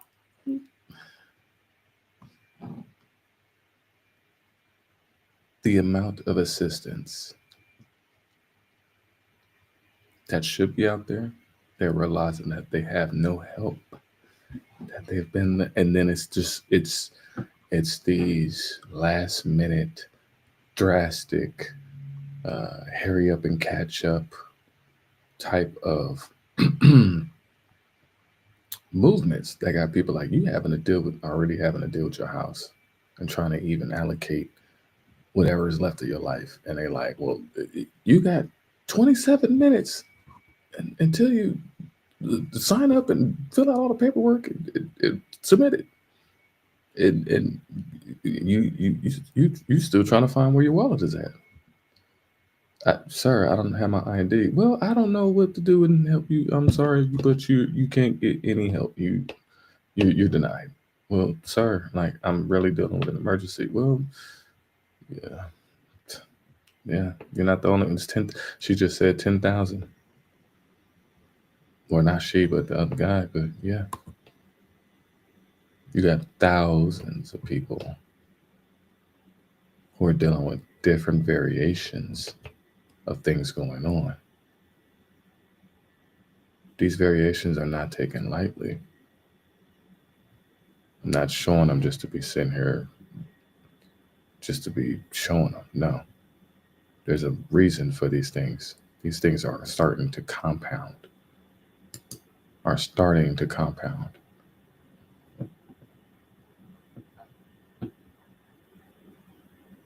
You have no power. A tree just fell on your house. You don't have insurance. You slipped outside in the snow. You hurt yourself. You have no insurance to cover that. You can't go to work, so you have no money to even pay for the insurances. The insurance industry is a major blow to these people's economics. You got to understand, having insurances reassured them. And the fact that the insurances are not reassuring them right now, finding out very, very hard realities, really hard realities, that their world is being shaken up. And speaking of shaken up, there was an earthquake over in Nepal. And I bring these up because there's always beautiful reasons of why I bring things up.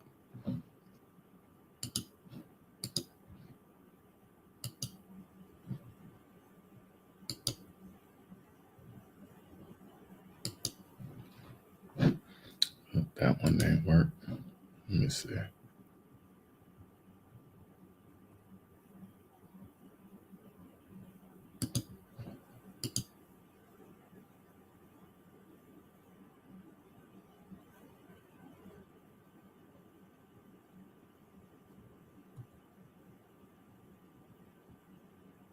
Nope. That didn't work. So I'm gonna go all the way back out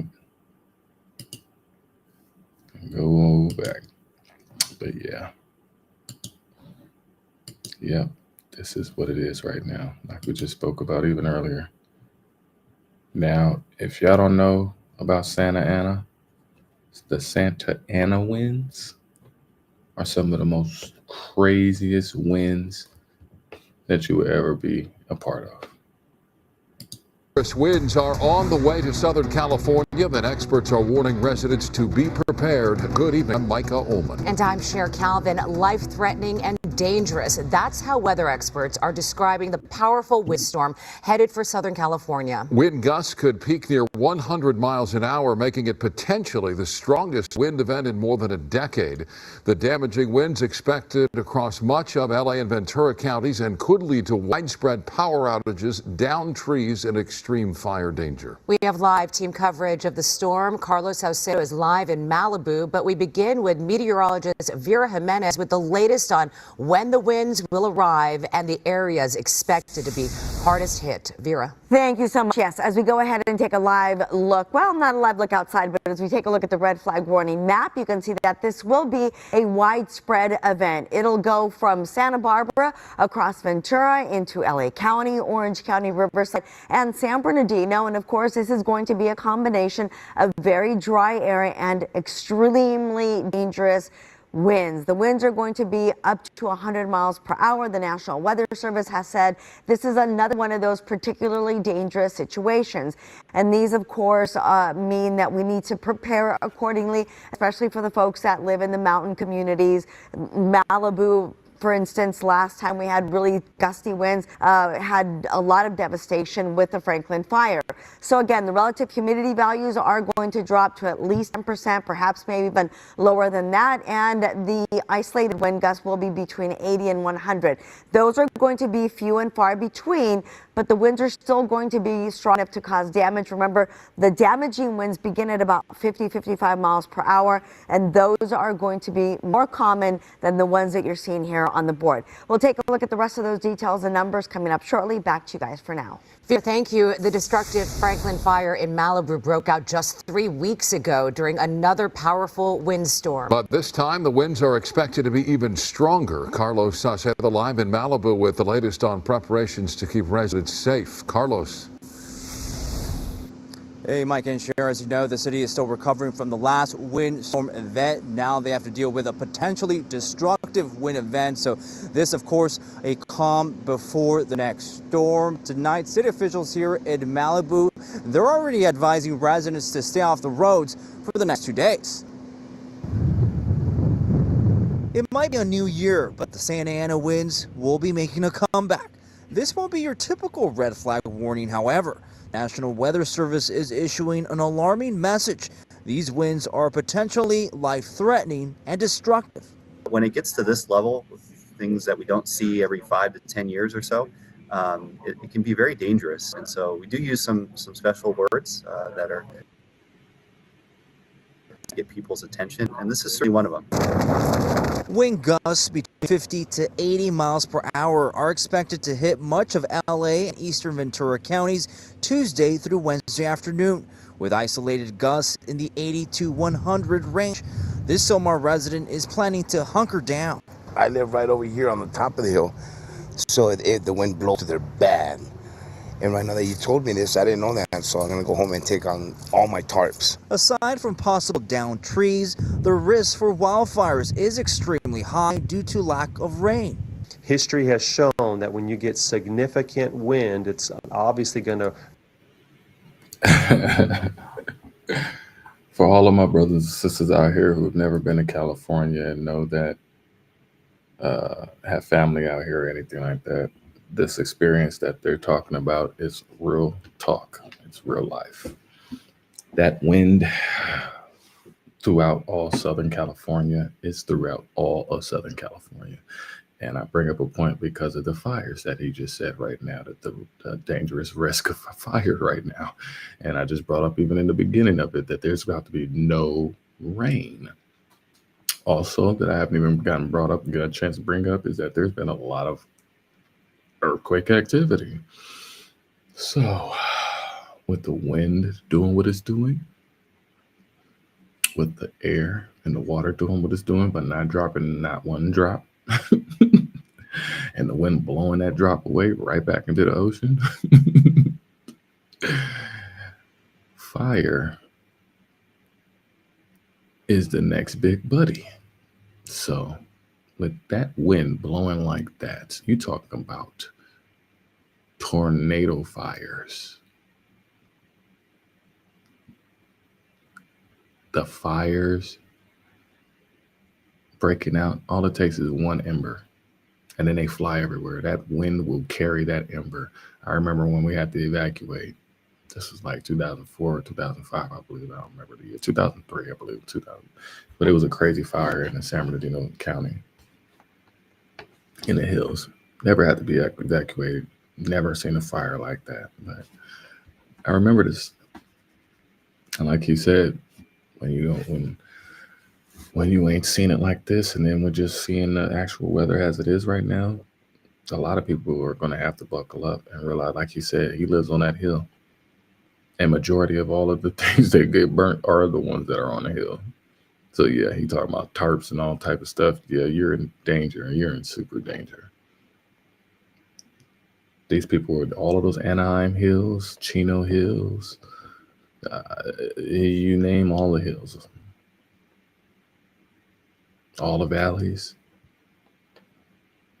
I love all of the Inland Empire, but y'all about to get cooked. Y'all about to get blown away. You know, this is about to be rough right now for a lot of my folks out there.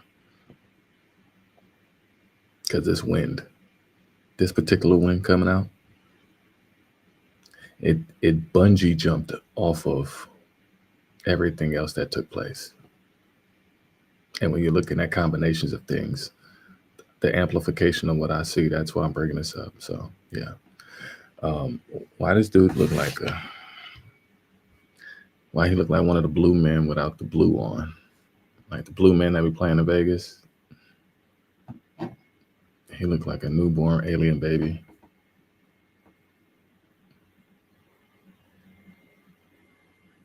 He looked like a real soggy pinky toe. Anyway. Dry out all the vegetation. It's going to reduce the relative humidity and make all of the brush very susceptible to a spark, but it create explosive fire behavior. Similar conditions last month helped the Franklin fire rapidly spread in Malibu, scorching more than 4,000 acres. This time around, widespread power outages are expected. 140,000 residents may lose electricity if conditions become too extreme. We're up around in the hills, so fire safety is always a scary thing for us. We don't have fire insurance. A lot of the area we can't even get fire insurance. The insurance companies won't even insure a lot of the houses. Well. That tastes like a horrible concoction to me. That tastes like one horrible concoction. Why would you still live there knowing that you're living in a danger zone? And yeah, yeah, people are not. Yeah, the people who weren't thinking are going to get shown that they weren't thinking.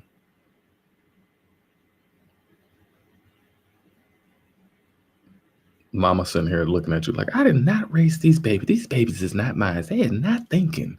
But these babies, like, let me just go ahead and let me just whip their behind real quick and find out. Let them find out. So yeah, that weather, that wind is not about to be no joke. So. Tibet. Many others are trapped as dozens of aftershocks shook the region in the west of China and across the border in Nepal. Officials in the region said 130 people have been injured and rescue workers are searching for people in the rubble. The quake's epicenter was about 75 kilometers northeast of Mount Everest, which straddles the China-Nepal border close to the Tibetan Buddhist holy city of Shigatse. Tremors were felt as far away as Kathmandu and India. The U.S. Geological Survey measured the earthquake at its magnitude 7.1 at a relatively shallow depth of about 10 kilometers. Let's get more now from Bhadra Sharma. He's a reporter in Kathmandu, an area affected by the earthquake. Bhadra, you experienced the quake yourself. What was it like where you were? It was early in the morning.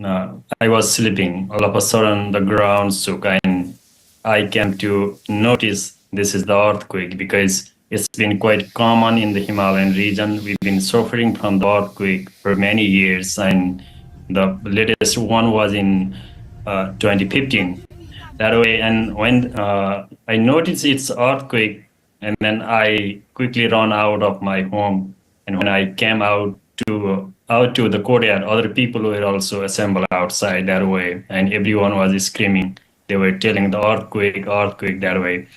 And we spent a few minutes there, and after shocks were still there, and ground was shaking, after shocks were shaking the grounds that way. And there were no major human casualties in Nepal, but we came to know many people have died in neighboring China. Talk to us about the Tibet region. That is where in that region was where the epicenter was, apparently. What more can you tell us about the situation there? What I have known is that it's extremely cold there. So rescuers are struggling to reach out the earthquake-affected areas, and they've been using the drone to send the relief materials that way. Thousands of people have been mobilized to the affected areas, and still they've been struggling to figure out the things and reach to the affected areas. And all efforts are, put in place just to make the rescue efficient and timely. Even Chinese President Xi Jinping has requested the state forces to reach out to the area. That's why so far the rescue operations are underway, but that's been largely affected because of extreme cold. Now, you mentioned earlier the 2015 earthquake. That killed tens of thousands of people. How well are people in the region prepared for earthquakes? If you talk about the city areas, people are a bit aware about that situation because they know the building codes and they want to build the safer houses. But when you talk about the village areas, people are still not well prepared that way. They've been still building the houses made of mud and stones, and they've been not following the building codes that way. It's all because of their economic condition as well. And we have experienced similar kind of earthquake in Western Nepal at that time also, and it's people had died just a few years back. That way, still something had changed after 2015's earthquake, but the people are not fully abiding the building codes, and they have to do so many things to make their houses earthquake resilient. Unfortunately, we've been experienced experiencing this sort of earthquake in Nepal time and again. So far, the earthquakes were more focused in Western Nepal, but this time again, they hit the Eastern Nepal and Central Nepal, Kathmandu. That actually reminded the 2015's devastating earthquake for many Nepalese. Badra, thank you very much for talking with us today. That was Badra Sharma, a reporter in Kathmandu.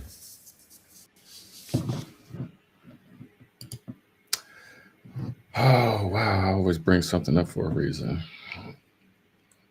So, the earth is rocking in that Tibetan bowl, ain't it? That Tibetan bowl is rocking.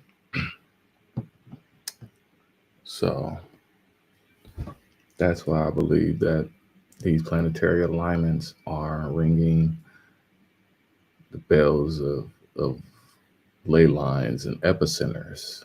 I just said that it was an epicenter in Tibet.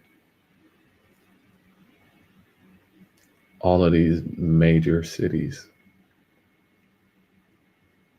major locations, major hubs happening directly on specific dates.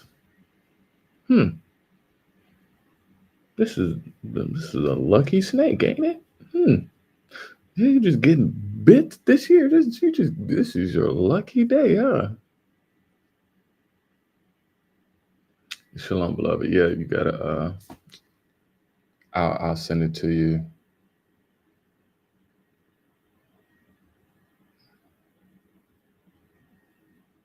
Matter of fact, let me go ahead and get you.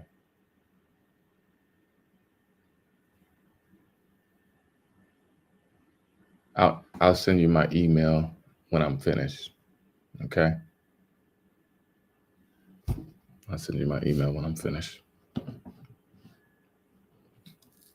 I say these things for a reason, because now you're seeing places that have lots of energy stored there. You're seeing places that are being identified or even exposed to the nation. That's why I'm showing these things, because the events that are happening there's something significant in these locations where these things are happening. And then it makes you think that we just got finished talking about, we need to be going to these different locations around the world, right?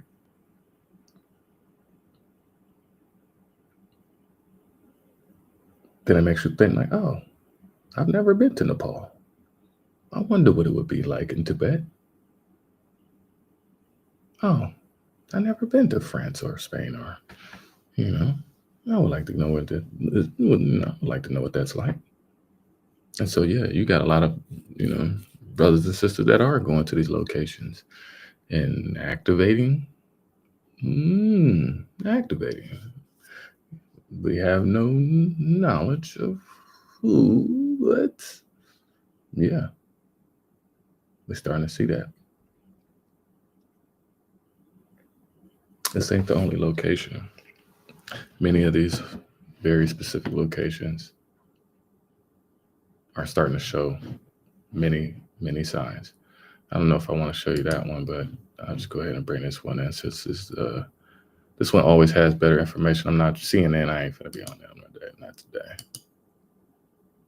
What is this going on? Hey, how's it going out there, folks? Welcome back here to a Monday night. It is the Earthmaster in here with an update on this Monday night here, January 6, 2025. It is 10:39 p.m. California time here. The latest activity still shows some movement there into the Nepal area following a 7.1 earthquake earlier today. A lot of aftershock activity stirring up here in this region. So let's go ahead and check out the latest activity here as we zoom in to the area just outside Nepal here. Mount Everest sits roughly within this region here, so just to the north, the major plate boundary here. Did you just hear that? I don't know if anybody else heard that, but I just did too. I didn't expect to hear that, but wow. So The epicenter of it happened in Tibet, right above the whole Himalayan ridge of Mount Everest. And just looking at the map as I'm looking at it right now, and how it kind of creates this smiley face along that ridge, along that tectonic plate, along that plate. It literally is like a smiley face. And I could see how that would almost just rip India right into the water right there. Or just, I don't know, it could do anything. But you got Pakistan, you got, I don't know if that's Uzbekistan, I don't know. But you got all of India, and whatever is on the right-hand side, that's covered up by the mouse arrow. But that whole tectonic plate, for that to happen, they're happening on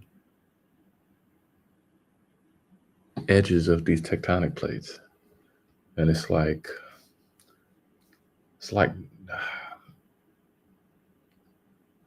knocking loose a door wedge. That's what I was thinking. It's like trying to hit a door wedge, like one of those wedges in between like 2 points of wood or something like that, trying to keep something. But it's like, it looked like it's just being hammered into the mountain like that and like dislodging stuff. That's what it's looking like to me on all of these different locations where these are happening, where they're the most pressure cooked points, or the most mentioned points that we know throughout our history, where we've had to be like, ooh, we need to pay attention to these. The fact that this activity is starting to now happen in these locations, y'all. The Mendocino Trench right there outside of Mount St. Helens, and what's the other one? But it's right there on the San Andreas Fault. The fact that you're looking at this one right on the tectonic plate of the Himalayan mountains and Mount Everest, that's not the only point. You just had Peru. You've had Japan many times. And now they're on the brink of that whole little shelf right there that I've been looking at right now, that I showed throughout all of the different evidences that we're looking at right now. Let's finish.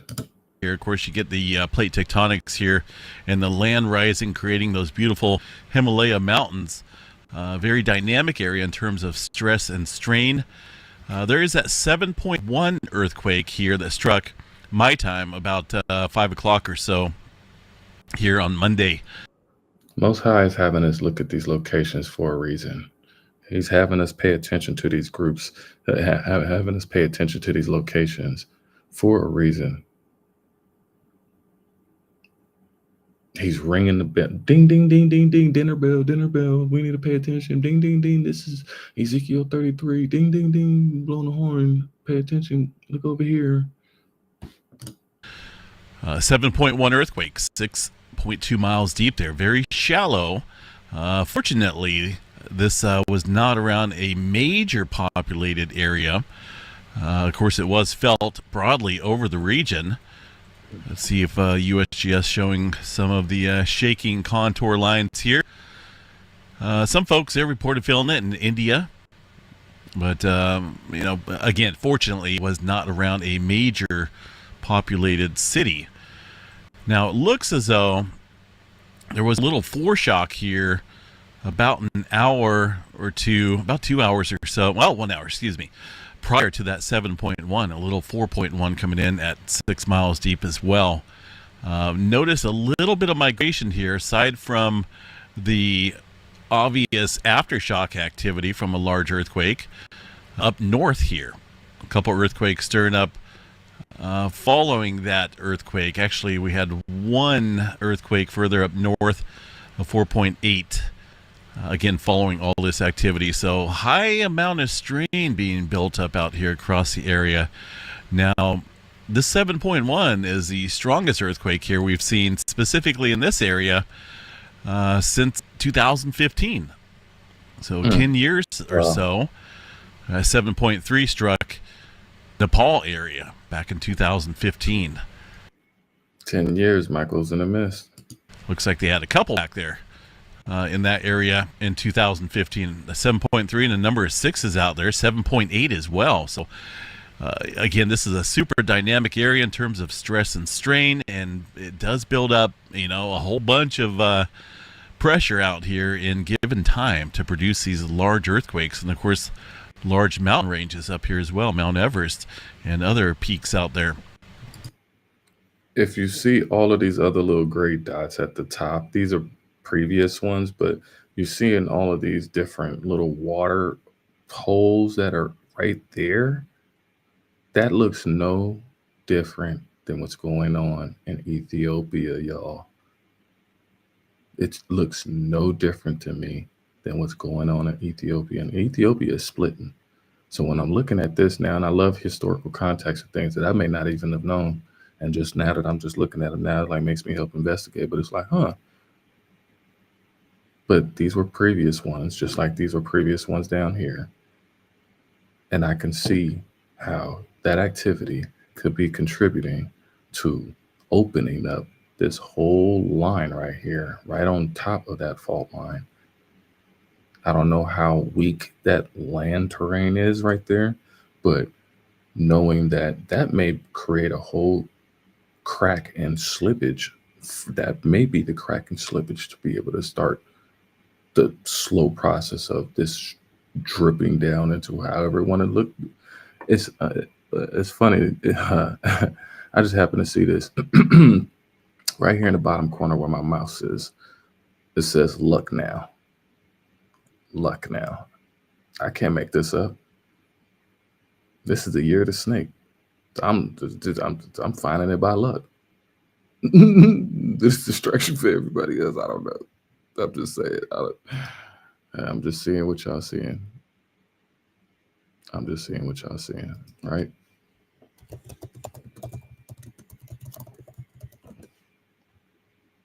I'm just seeing what y'all seeing, right? Am I tripping? Because this looks just like what it looks like in Ethiopia. And that fact that you have activity going on in this region, even with the earthquake you just set up that was way up here at the top, all of them matter. All of them matter. It's no different from you skipping a rock in a river in a lake. That first one is still, each ripple still affects something else. So either it went up or that one up there at the top started this one down here. Either or, something helped each other. They all do. So a lot of activity in 2015. Now, whether we see maybe a repeat of that similar magnitude, we'll have to watch that and see. Obviously, a 7.1 earthquake is a decent magnitude, but it's a little bit further up north here than any other quake that we have seen. Those 2015 earthquakes struck further south here along the plate boundary. This one further up north, so you got to watch that. It is just due north of the 8.0 that struck there in Nepal back in 1934. And that's a little seismic gap zone if you think about it here, coming up on close to 100 years since that 8-pointer struck. So we'll continue to watch that potentially here for. There's a lot of I'm glad he brought that up, because there's going to be a lot of 100-year anniversaries throughout all of these 20s. These 20s are coming up on a lot of anniversaries of stuff that happened throughout historically it happened in the timeline that are happening now. So we're going to start seeing a lot of these centennials, these anniversaries. Some further movement. As of right now, 14 earthquakes, including that one 4.1 prior foreshock there. But aside from that, most of this aftershock activity. The largest aftershock so far going to be a 5.1, about 10 minutes following the main quake there, that 7.1. So we'll continue to keep an eye on that. Definitely shaking things up out there. Looks like another 4.1 coming in right now. They're on the earthquake 3D globe. So very interesting. Might be super active here. Maybe that's where we're going to see our 8-pointer. I've been saying this here for pretty much all of last year, because we're overdue here for an 8-pointer somewhere out here on the planet. We should have seen an 8.0 earthquake here. Our last 8.0 earthquake was back in 2021. So we're looking at 4 years now since an 8-pointer, and on average, these are the number of earthquakes that strike across the globe, just on average here on any given year. So at least one 8.0 earthquake, and we have not seen it in 4 years. So that tells me something is brewing out here somewhere, maybe even bigger than it. I didn't know that. I love knowledge, because I wouldn't have known that any of these were markers or the average each year of what this is. That's why we're going to be here learning. I love this. An 8-pointer. 15 earthquakes there of 7.0 to 7.9, and then so on. Of course, the number goes up as the magnitude goes down. So we'll continue to keep an eye on that. California lighting up out here as well, just off the San Andreas Fault. Got a little swarming going on out here around the thermal area of Southern California. Very shallow crustal quakes there, with really no main magnitude, just a series of ones, and the latest a 2.3, along with several other earthquakes out here in the last hour in certain regions. A little swarm down here around Pine Valley as well. So pressure on the increase out here across Southern California right now. Earlier this morning, a 3.1 hitting the El Centro area, just off the Brawley seismic zone and the Imperial Fault here. A little bit of migration northward towards the Salton Sea. Got to watch that. Anything around the San Andreas Fault here is of noteworthy value, because we don't want to have anything trigger the big one out here. And this is easily capable here now, producing an 8.1 maximum magnitude. It's been over 300 years. Thing is about as wound tight as it can get in terms of strain accumulation. And that's the southern branch of the San Andreas Fault. That could be where our 8-pointer hits as well. You just never know.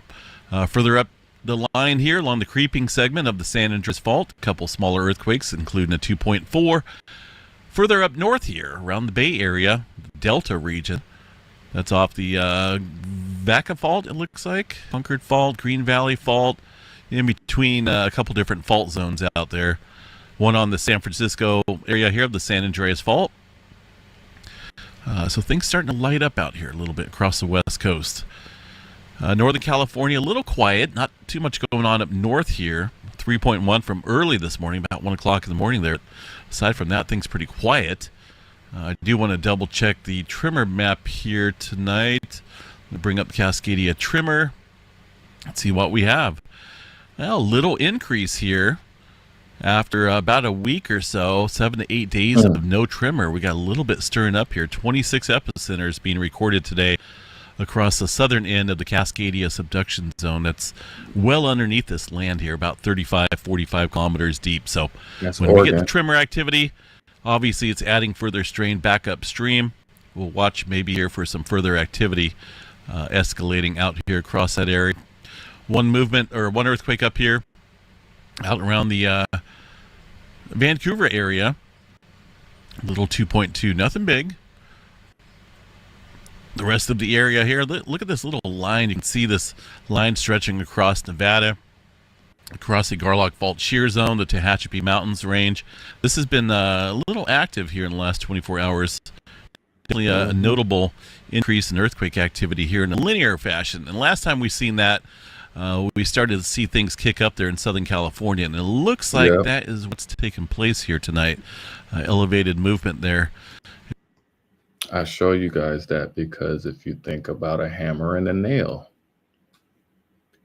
that one little point right there where he just said a linear line going directly into the San Andreas Fault. And when you think about a hammer and a nail, you think about that line being a nail and that San Andreas Fault being a wall or a board or a tree. And it's just hammering. Where is that hammering coming from? It looks like the supervolcano in the middle of the country.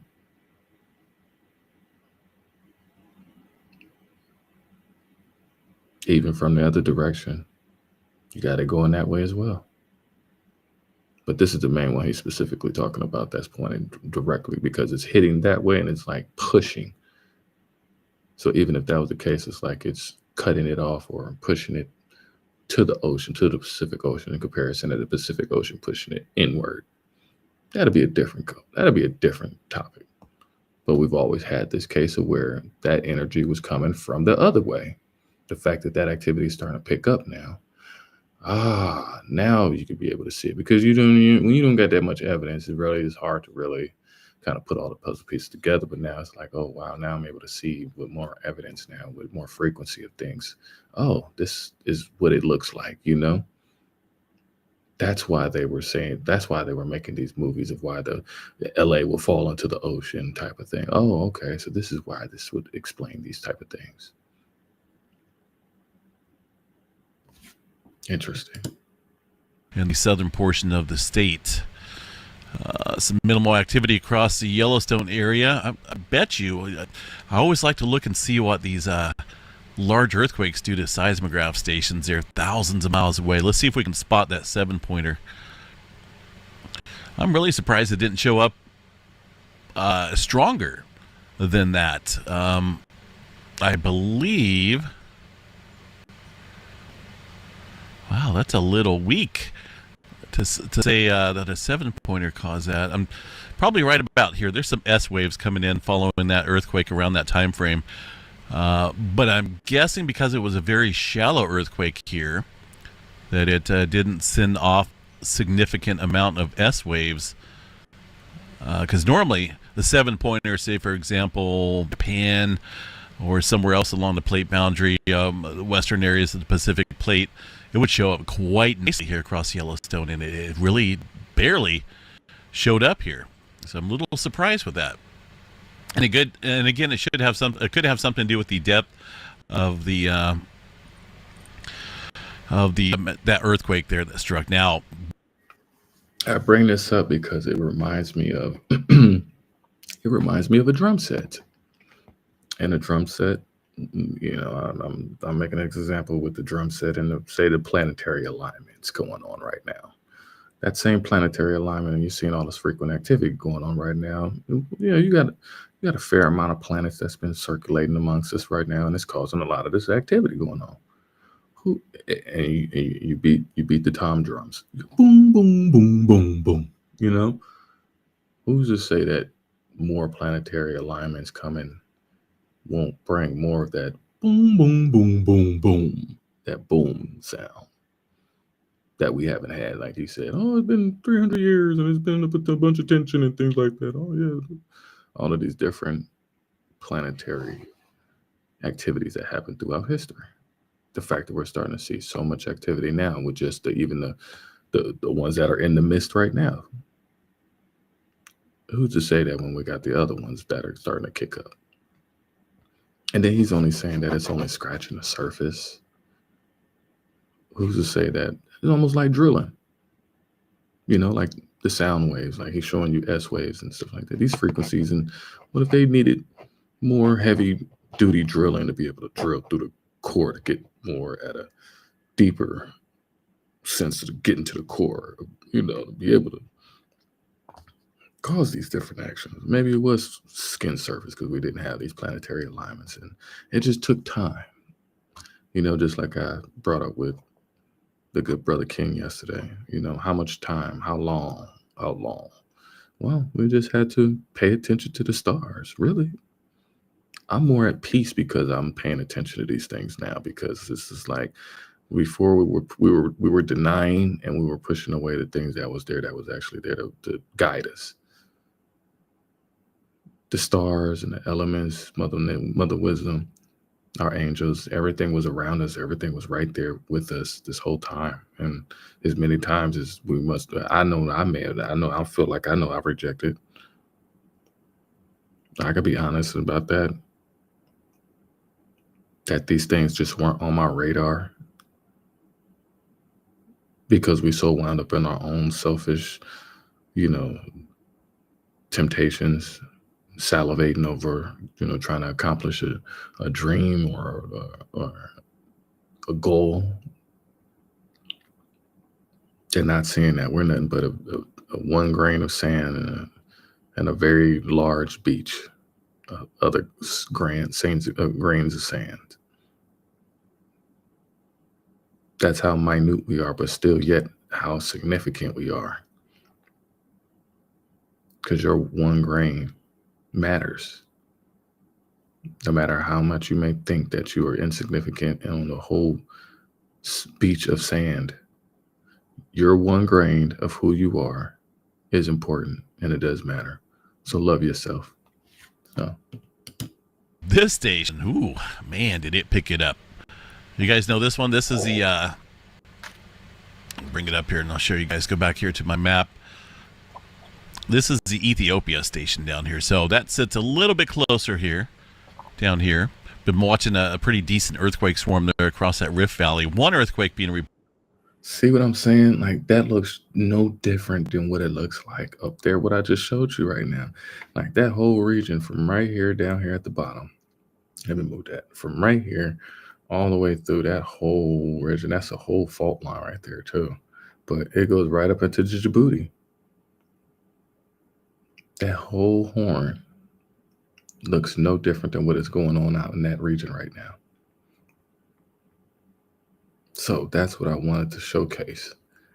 These regions that are happening like this, that are literally changing like on a massive scale. So I'm gonna leave it there and keep going.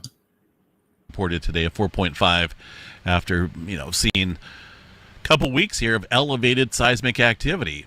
Things have calmed down, but I'm guessing that's going to be a 4-pointer earlier. But man, did it shake the area in terms of vibrational frequencies. That's a massive P wave and S wave there. I'm sure that was being picked up there on Ethiopia station. Pretty crazy. Just made a mess of that. So let's get back here to the States real quick, see if there's anything else to cover. Looking at Yellowstone real quick, there's not a whole lot of local earthquake activity. Maybe a couple right here. But this distant earthquake there from that 7-pointer showed up a little bit. Texas area, aside from some snow coming up here, I think, this week. I think they're getting ready for some decent snow. Got a little bit of earthquake activity there across the oil fields of Texas. Nothing going on there across the New Madrid seismic zone for now. Eastern portion of the country quiet as well.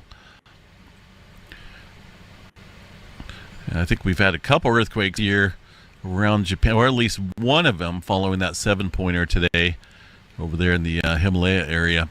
5.0, pretty deep here into the Japan Trench, about 99 miles deep here underneath the area.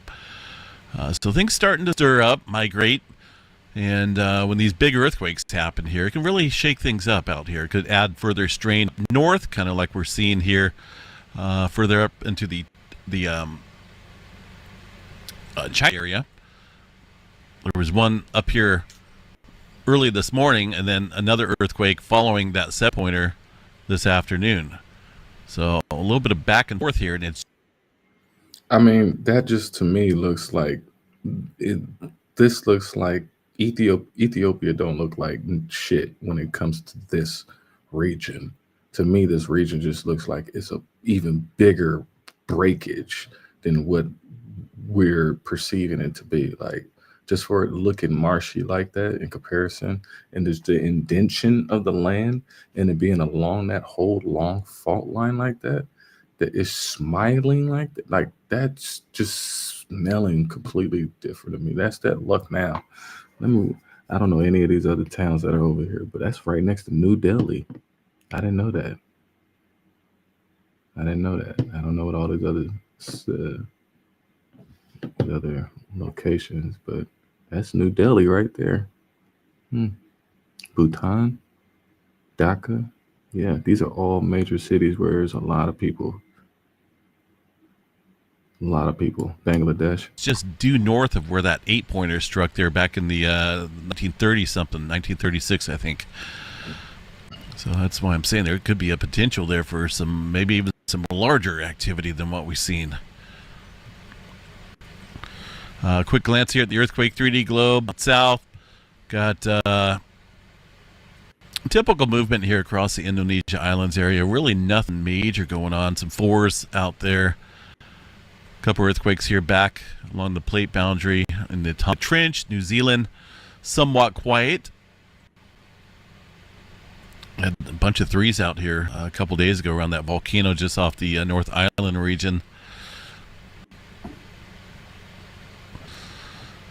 As far as anything left or right along this plate boundary, I don't see it. Right now it's limited here to the 7-pointer or a little bit north here of the area. We'll watch this overnight, see how the multitude of quakes here continue. If it continues to escalate here, be spread out, then we might be looking at something larger in the area of that Nepal region. Quite a bit of activity stirring up around the Greece area, it looks like. Mediterranean region, some 2s and some 3s following a 4.9 there earlier today. And there's that one earthquake across the Ethiopia Rift Valley. That's actually fairly minimal compared to what they've seen here in the last couple days. Typical movement there across the subduction zones of the Middle America Trench and the Peru-Chile Trench. Nothing major going on there. That's all standard earthquake activity that happens on any given. When I look at this, it just reminds me of just the earth being like a big bell. And it's just boom, boom, boom. As these planetary alignments are coming into, it's just looking like it's just ring-a-ling-a-ding-ding, ding-a-ling-ling, ring-a-ring-a-ring-ring-ring, like all over the place right now. Places that you wouldn't have expected. He ain't even talk about Alaska. At least expecting places, that, it may be for a reason not talking about it, because it may be all classified. I don't know. Ring-a-ling-a-ding-ding-ding, ring-a-ling-ding. I don't know, but these places are ringing even when people are trying to like cover up things or have you not pay attention to things. It's like, oh, the boat is not sinking. Then, sir, why are you trying to like dump water out there? Like, that's what's happening right now. 7-day there. Let me go check out something here real quick. Excuse me. Not a whole lot going on here across New Zealand right now. A couple smaller quakes out there in the last few hours or so. Looks like scattered out and about. See if these guys picked up that 7-pointer. See, that's a little odd. Even these guys didn't really record that signature from the 7.1 there early today. It's a little odd. I'm guessing it had to do with the shallowness of that earthquake. Being deeper in the earth, those deeper earthquakes tend to send out vibrational frequencies there that are picked up at a longer distance there. Flare threat still elevated, 25% chance there for some X-flare activity. M-flare at 70, it dropped it a little bit. I still think we got some potential there from 3947. That's going to be the sunspot that's pretty much directly looking right at us here. It is north here of the center area of the sun, but anything that does blast off here in terms of CME activity or large flare activity will be most certainly Earth-directed and geoactive in terms of any aurora activity days later. Right now, the aurora activity pretty much non-existent there. And the forecast and current conditions there pretty quiet across the board. There's 3947. Gamma Delta. This site here states that it's declining, but we'll see how that plays out. Last M-flare here was early this morning, it looks like, with that decent M-flare. A little C-flare activity right now, but we'll continue to keep an eye on that. Storm Prediction Center out here, not a whole lot of severe weather out there in the forecast. Got a lot of cold weather and a lot of snow coming in out here across Texas. Look at this as we head into next week time period. It almost looks like they backed off a little bit there on the snowfall. This was covered with a lot of snow here a couple runs ago. Now it looks like most of the snow will be up into Oklahoma, Arkansas area. Severe weather threat probably right here. We'll have to watch that as we head towards the end of the week. But this cold air is going to venture back behind that. And, it's a mixed bag of different pressures out here. Really no dominant pattern aside from that cold air coming down, I guess, from Canada. It looks like it wants to take hold here of the majority of the country. Going to make January an awfully cold month. For the West Coast there, I don't see any major storm systems coming in. Little weak one as we head towards the 18th time period. But, man, that's a little depressing here. I'm hoping we get some storms out here for California. Big time fire weather. Oh yeah, you ain't gonna get no. Yeah, you gonna get storms. You know, don't speak too soon. It's just not the storm you desire to happen.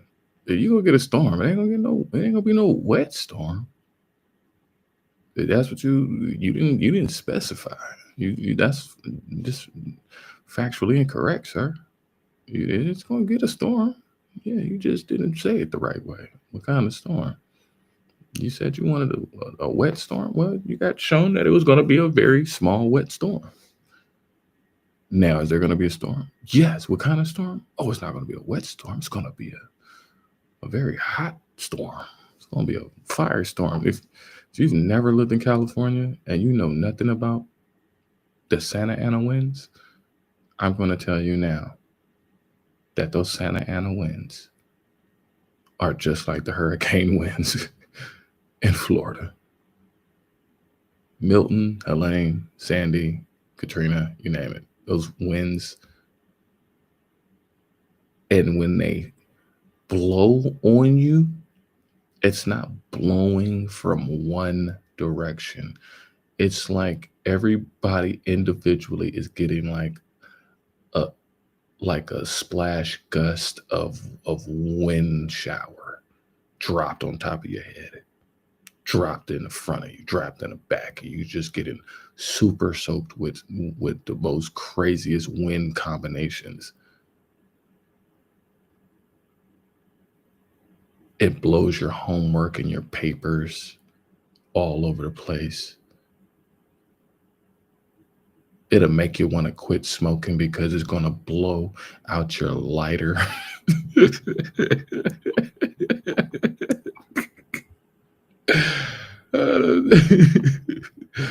The Santa Ana winds will make you quit smoking cigarettes.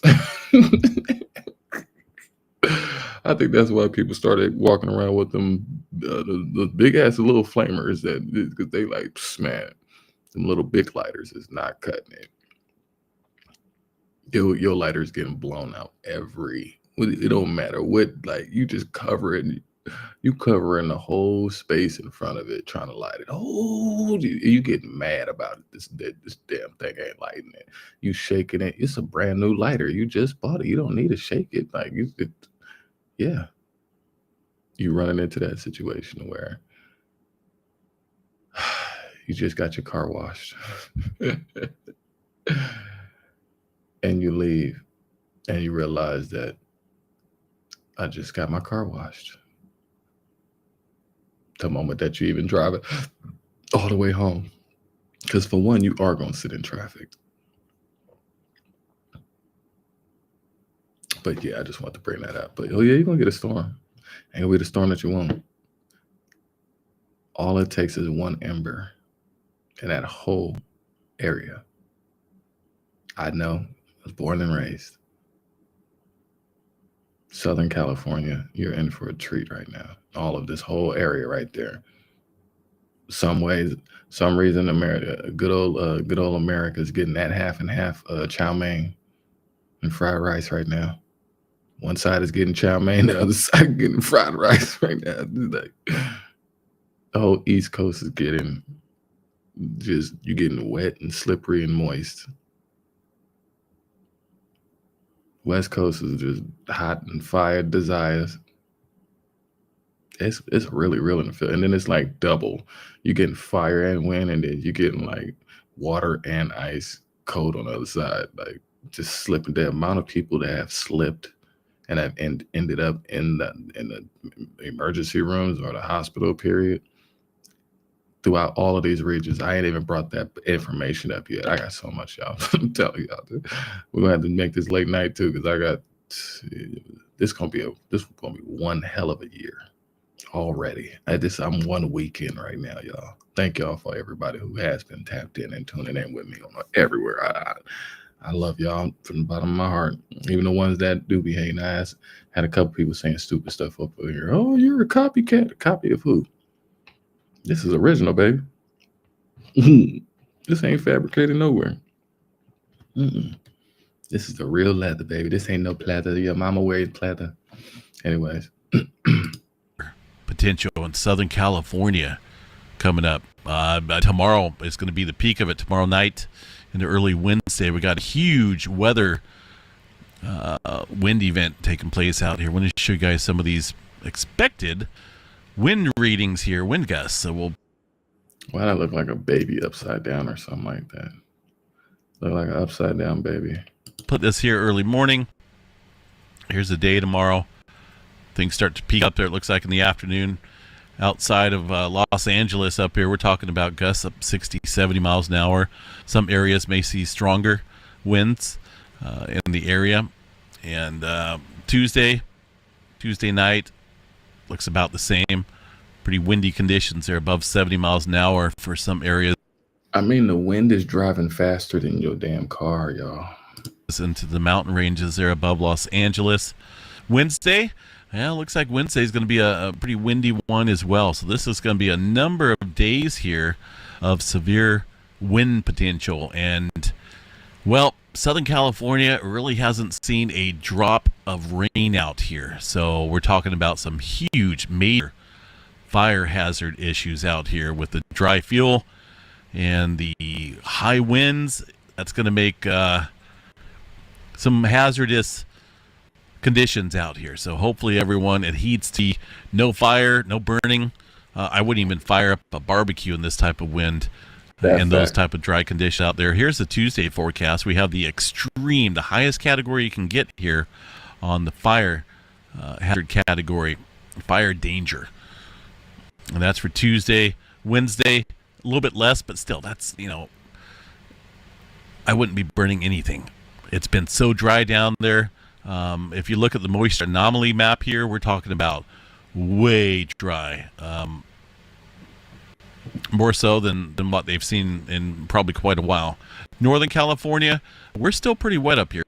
We've had a above normal precipitation maker, but there's a pretty clear cut line here about Stockton southward that has been that's how it's been all winter. Rain up north, dry conditions down south here. So just, be safe out there. Southern California, it's going to be a bad couple days there for fire hazard potential. Let's check out fire map, see if we got anything out here. Southern California right now. What is this one? Forward progress stop. That's good. That was about 6 hours ago, but when you got 70 mile per hour winds out there, that may not happen quickly. So hopefully nothing fires up, but there is red flag warnings out there. Red flag warning, as you can see, ends Thursday, January 9th. So there's a couple days here of that fire hazard. Red flag warning down south as well. I mean, it's just crazy. Fire weather watch. Not a good day for any type of fires out there. We'll check back on this. See, hopefully nothing fires up, but I have a feeling things are going to get pretty nasty down there if a fire does have to break out. So we'll check back on that sometime tomorrow there. All right, folks, I'm out of here. It, like he said, is crazy across everywhere. And we're not leaving nothing. No stone is not about to be unturned.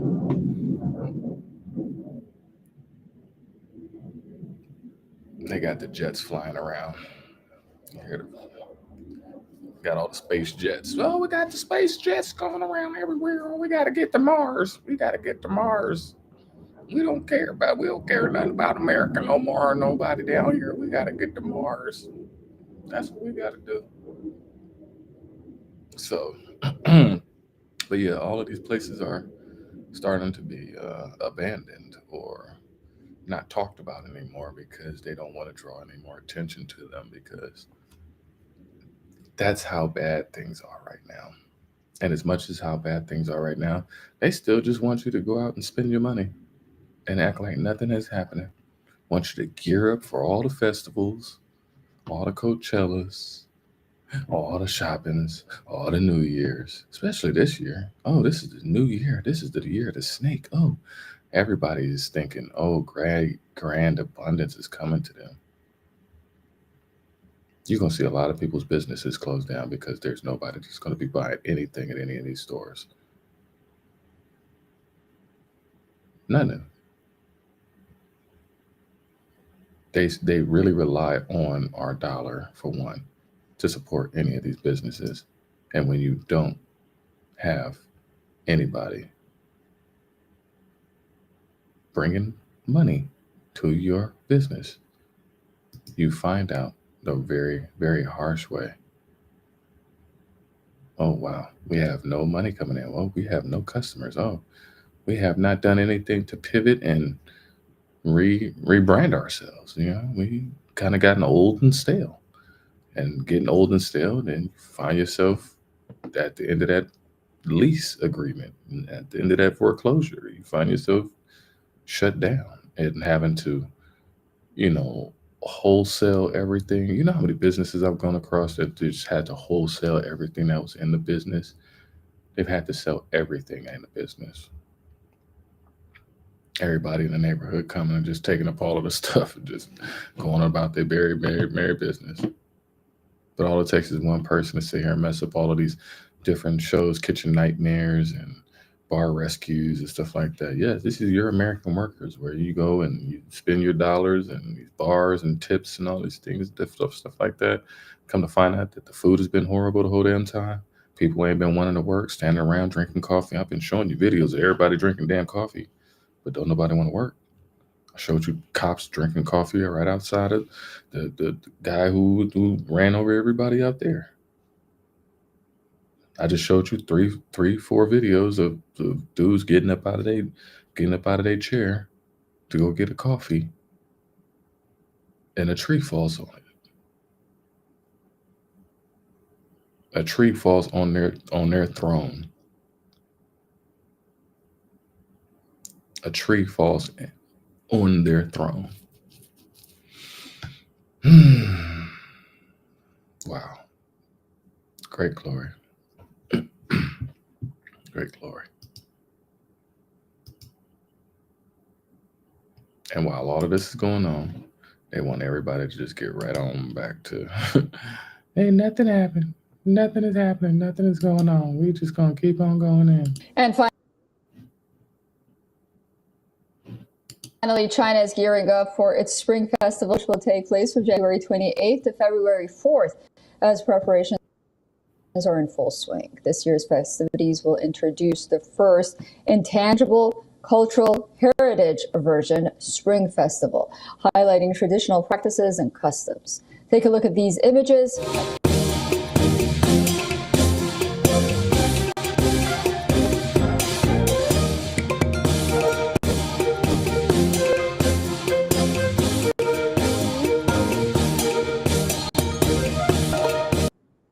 Now, me as a person who just loves, I'm random, I'm spontaneous, I love to have fun. I'm a Nogahite. I just love to love, and I'm just Now this, I would have been like a big ass kid there and having a good time. All of these different places. You right? You know what I'm saying? I'm gonna have a good time. But the fact that we ain't spending our dollars, we ain't going out, we ain't voting, we ain't doing nothing to help and support and patronize any of y'all businesses, because you know why? Because not one of y'all have ever fucking come and patronize any one of our businesses, period. You ain't even had the inclination. You ain't even had just the inquisition. You just didn't even want to come by just to even smell the cookies.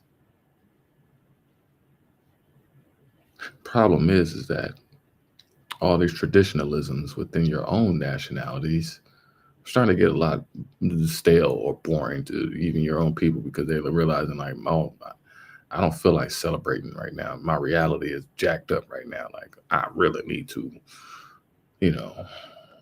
pay this rent. And so these festivities are, and that's just not here. I'm just giving, I say these things for a reason. This is not just the only one. You're talking about Clogfest, Bratwurst, Brocktober, Beertober, whatever it is. St. Patty's Day, every single one of these holidays. All the stores are already gearing up for Valentine's Day. Do you know how much of that stuff is just completely wasted because we have not put a damn dollar into any of these things no more?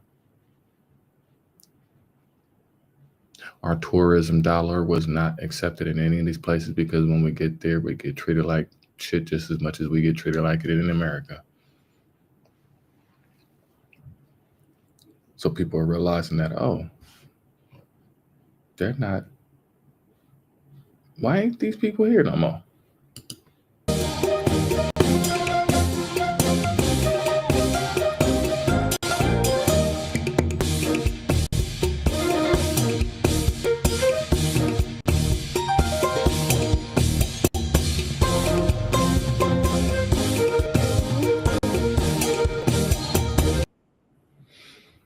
Everybody is gearing up for this to be the greatest year for everybody.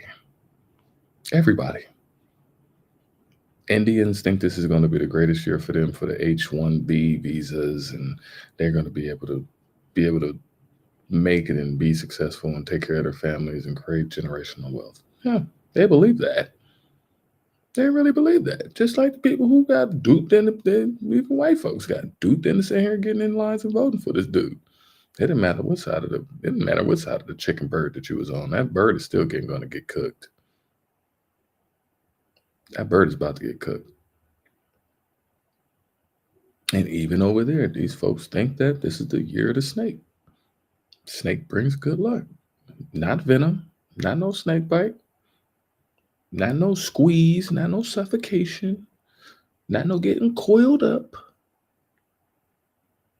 not no Ouroboros, not none of that. No, it's just supposed to be a lucky snake. Everybody loves a snake. Everybody wants to pet a snake.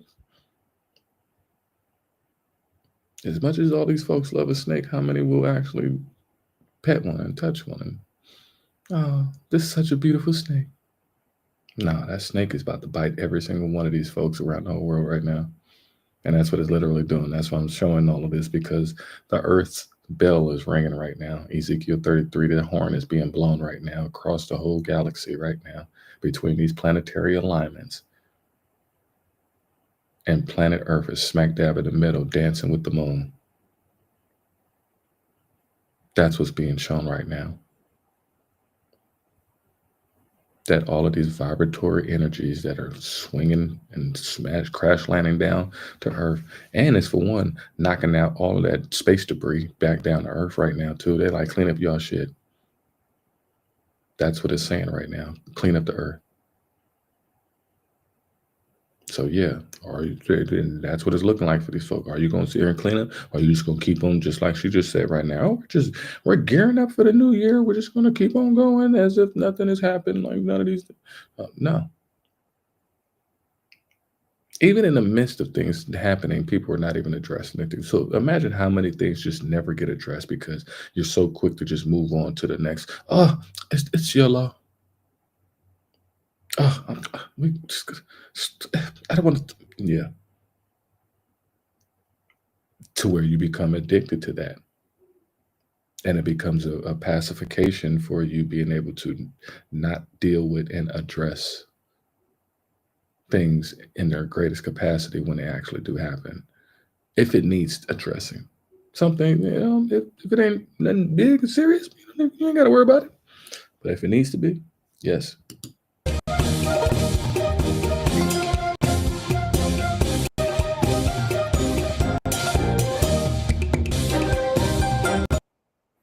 They really think that the seeds that they sowed have grown. That's why the kids are going to be so important. That's why I'm bringing that up. That's why I brought it up a couple of times so far about what's happening to the kids right now, because you're going to start seeing what going to, you're going to start seeing what they're willing to do and what they're going to do with and to the kids.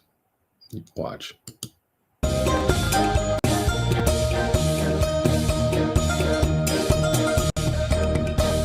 For all the latest news. The kids are going to start getting put on the forefront in a very sickening and a disgusting way. Very much so. And a lot of these different places, they're going to be the shields for a lot of these old farts.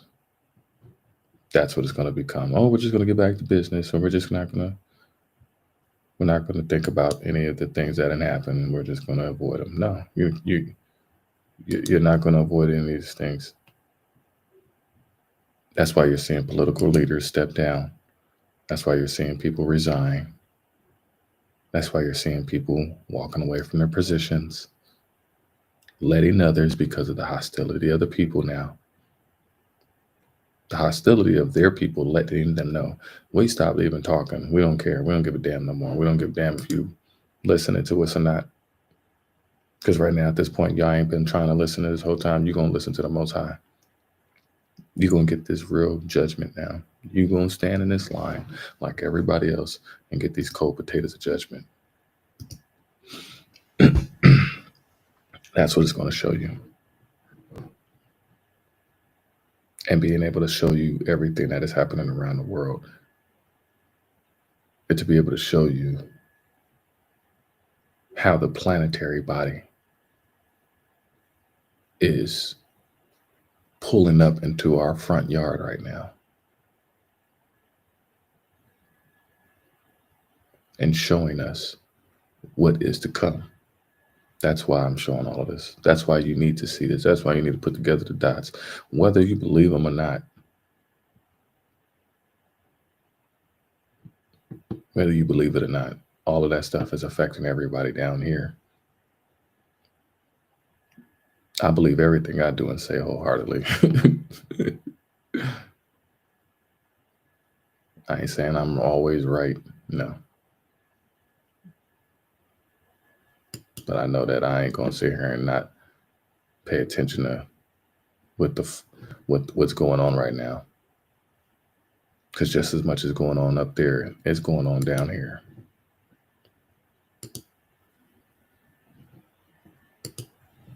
Usually our responses are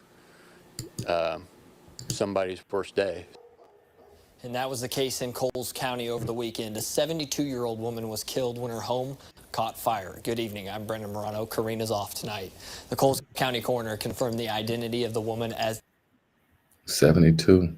7 plus 2, 9. Denise Shoemaker. The fire happened in a trailer on Arrowhead Road about halfway between downtown.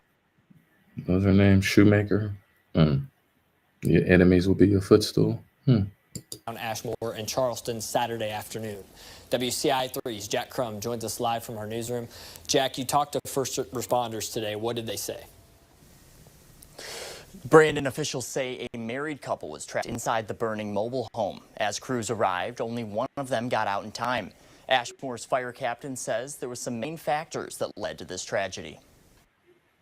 We train for this, but sometimes there's outlying circumstances that kind of throw you off your path. The Ashmore community is grieving the death of a woman who lost her life in a mobile home fire. Ashmore Fire Captain Jacob Johnson was among the first on scene. Mobile home, the front half of it was fairly destroyed, still actively burning very heavily. Officials say a man made it out of the home as crews arrived around 2.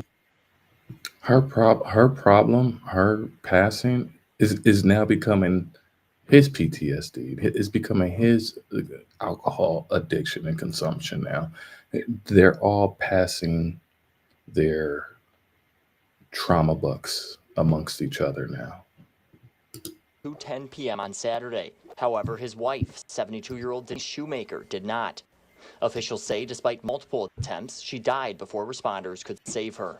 We made every valiant effort we could to try to get in to recover. It just was too late. Johnson says the heavy fire and smoke played a role in the death of the woman. It made it difficult trying to get into her. So we We made multiple attempts trying to get in and never could quite make it in all the way to her safely. He says crews also found it difficult to locate Shoemaker, who was located in the back addition of the mobile home. He also says Shoemaker's physical disability made it hard for her to escape. You can train for every situation you can think of, and you'll still never cover them all. So it was just one of those things that it was something that we have trained for, just not to that manner. Johnson says containment of the fire happened within the hour, with 5 different agencies helping in the response. Firefighting or the line of work that we're in, we're constantly improvise, adapt, and overcome. We do the best with the situations we have to work with. As for the fire's cause, Johnson says it's still under investigation by the State Fire Marshal's Office. The investigation into Shoemaker's death is ongoing as well, with an autopsy scheduled for Tuesday. Reporting. Yeah. It's like that. It's like that. All of these very poorly built, mobile homes are now, the insulation for them are horrible. So the frost is so bad. People are in Walmart lines. I just left Walmart. People are on Walmart lines with heaters, doubling up, tripling up, trying to stay warm. And all it takes is you to go to sleep, knock over one of those heaters, burns the carpet. Now, yeah, a series of events. This snow, this weather is not playing. That's why I'm showing it. We mentioned a lot of people wanting to travel specifically from Atlanta to Washington, D.C. We want to show you some video of the airports that we have seen. Lots of people wondering if they're going to be able to get in. This is what we saw when we landed at Dulles. Front-end loaders filling dump trucks with snow, a monumental effort to try to clear the runways both at Dulles and Reagan National Airport. The runway was closed overnight, back open now, as we can show you a live shot over the Capitol. Blue skies and sunshine now over the Capitol, so snowplows are hard at work clearing Pennsylvania Avenue, which will be a central point to what's happening today. As you're watching the coverage, take a special note when you see the flag-draped casket being loaded onto a horse-drawn caisson at the Naval Memorial. That was something President Carter asked to happen. He wanted that to be a significant moment. That horse-drawn carriage caisson will come down Pennsylvania Avenue. I think it will be a really significant and touching moment here in the United States Capitol. We talked about the nod to the inauguration, where they shocked their Secret Service detail and got out of the car to walk down Pennsylvania Avenue. Today, their family will do that. Jimmy Carter's family will walk down Pennsylvania Avenue behind that horse-drawn caisson as it makes its way to the U.S. Capitol. They are doing a lot to save face for their legacy. That's what's happening right now. The fact that so many of these folks, and they have to do damage control of protecting many of these legacies right now. Many of these legacies. What do you do? What can you do? You're watching everything that you knew, the person who's upkeeping and upholding everything that you built, come crumbling. It's the year of the snake, y'all. That is saying what I'm just showing you. It's the year of the snake. So badly that it's the year of the snake. You're seeing the animals speak out. You're seeing so many animals speak out now. Matter of fact, even the people that are like the caretakers and zookeepers and all that stuff. I'll pull that up. I'm gonna switch the screens real quick. But yeah. Suis-moi citrus, please.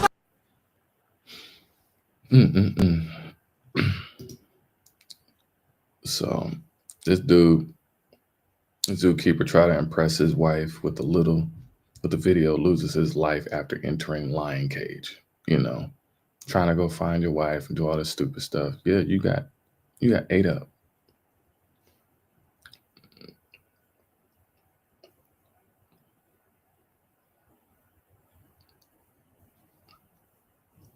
You seen the video yesterday of the dude right next to the damn bear. He goes in the damn cage now. And these are lions. These are lions. These are lions. They smell you. They smell the fear. They're not your friend. They're nothing but big house cats in the wild. Bit right onto him. Didn't let him go. And they realized, all the ones behind him realized that, oh, we can do that too. And took him out. This is the year of the snake. Being snake charmed. Being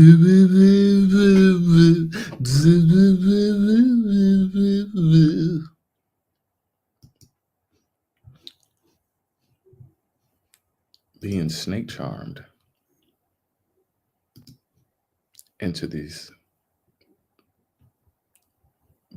charmed into cozying up with the snake in the cold. Winter has officially begun. It's a new season. Yeah. And where do the snakes go?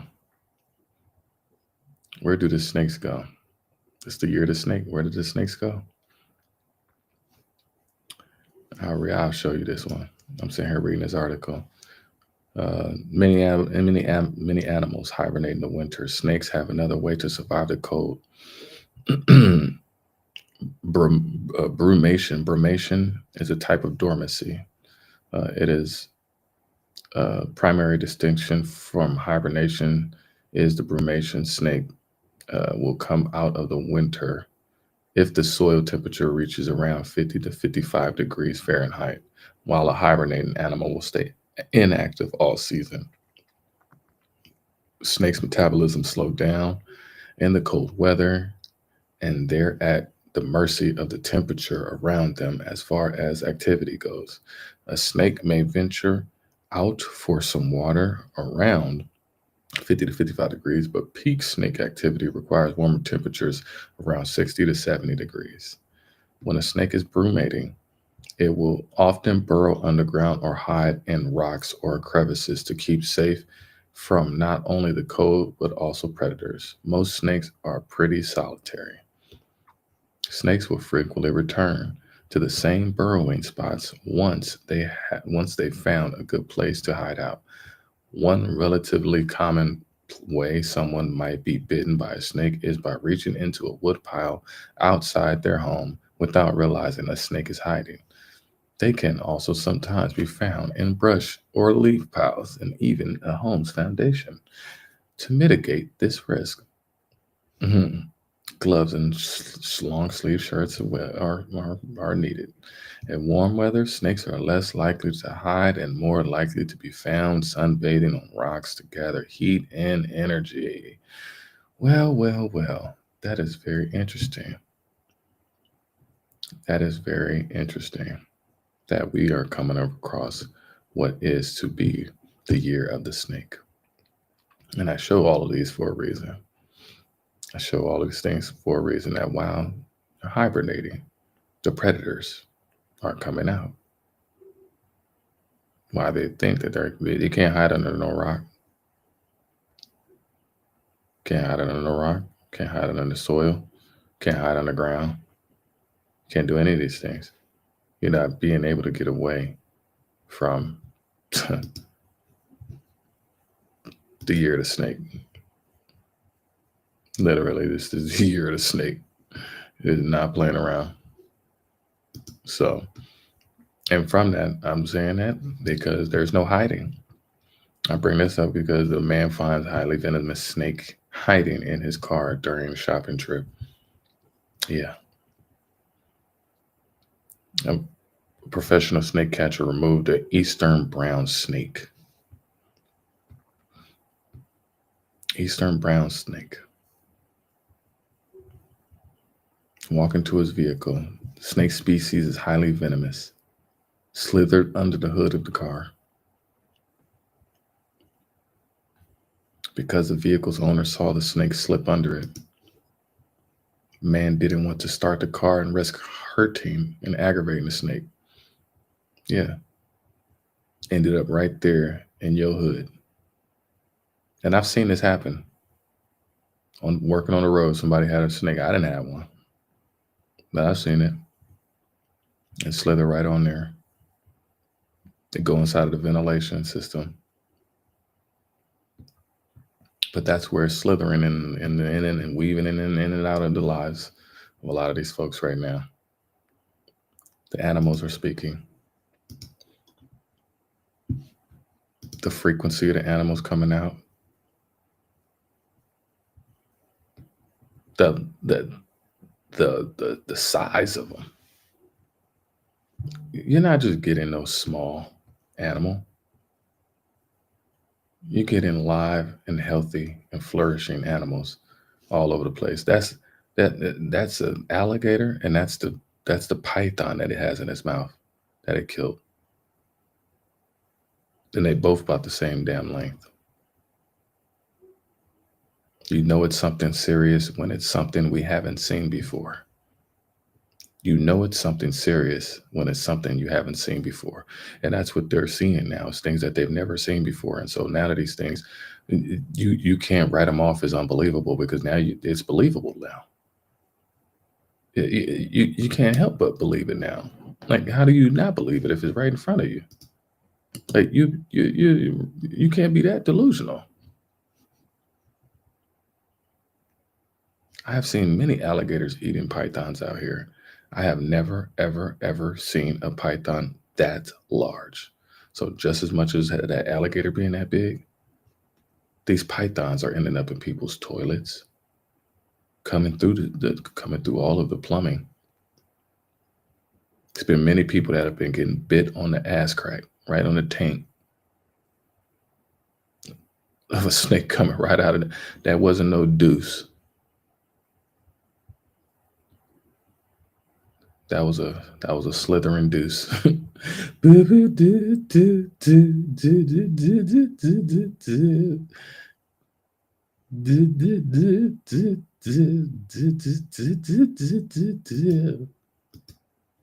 bring up the year of the snake.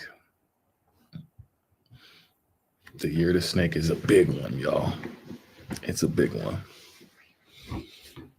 It's so much to show y'all, man. It's just so bad. It's just so bad. I can't even let none of this slide. It's just pushing the weather. It's got everything frozen. As much as you have, I'm talking about the snakes, you have the rats. I keep bringing up the rats because the rats bring the snakes, right? Huh. If a snake is able to eat a rat and be cozied up in a location where he knows there's an abundance of rats, and his metabolism is slow, and he could eat one rat and one rat should be lasting him like a week or so. But if you got a rat that'll last you a longer time and you're just sitting there being a fat snake, this snake is lucky. Yeah. Especially if you got these places where they're getting nice and warm. You got all the heaters. But then with all these heaters, you got fires, you got fires ablazing. But these places are cold though. These places are cold. So that's what I'm saying is everything's catching fire. Like there's nothing exempt right now. There's nothing that is off the table right now. It is a fiery, blazing snake right now.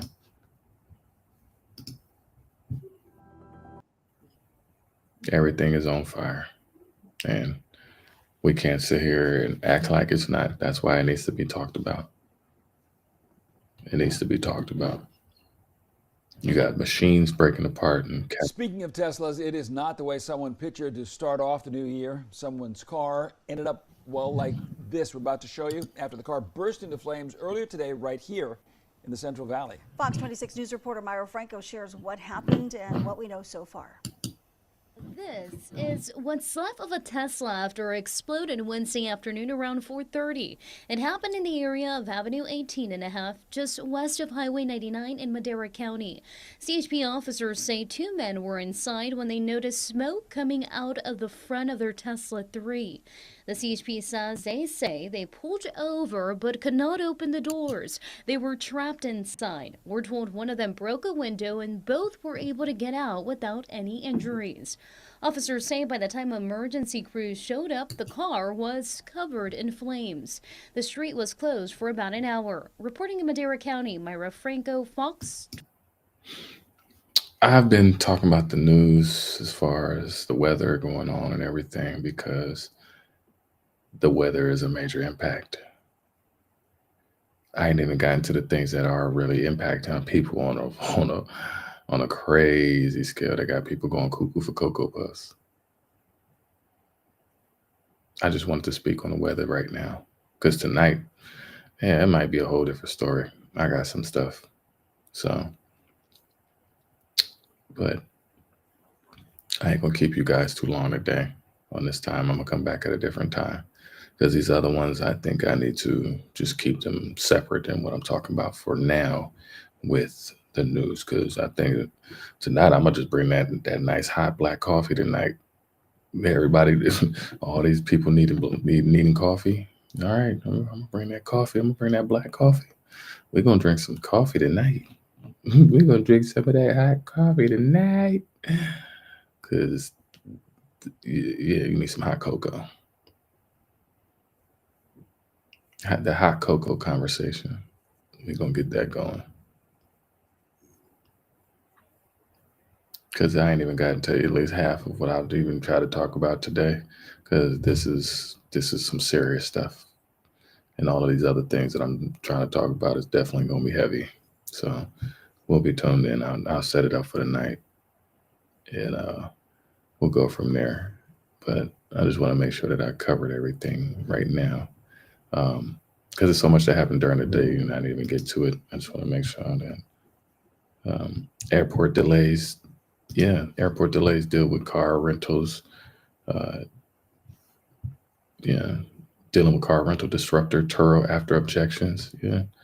Like you can't even get no rental car because everybody got all the rental cars and you're trying to get a Turo and then the airports won't even allow you to bring the Turos in because they got a monopoly on the Turo. They got a monopoly on the rental car companies being there.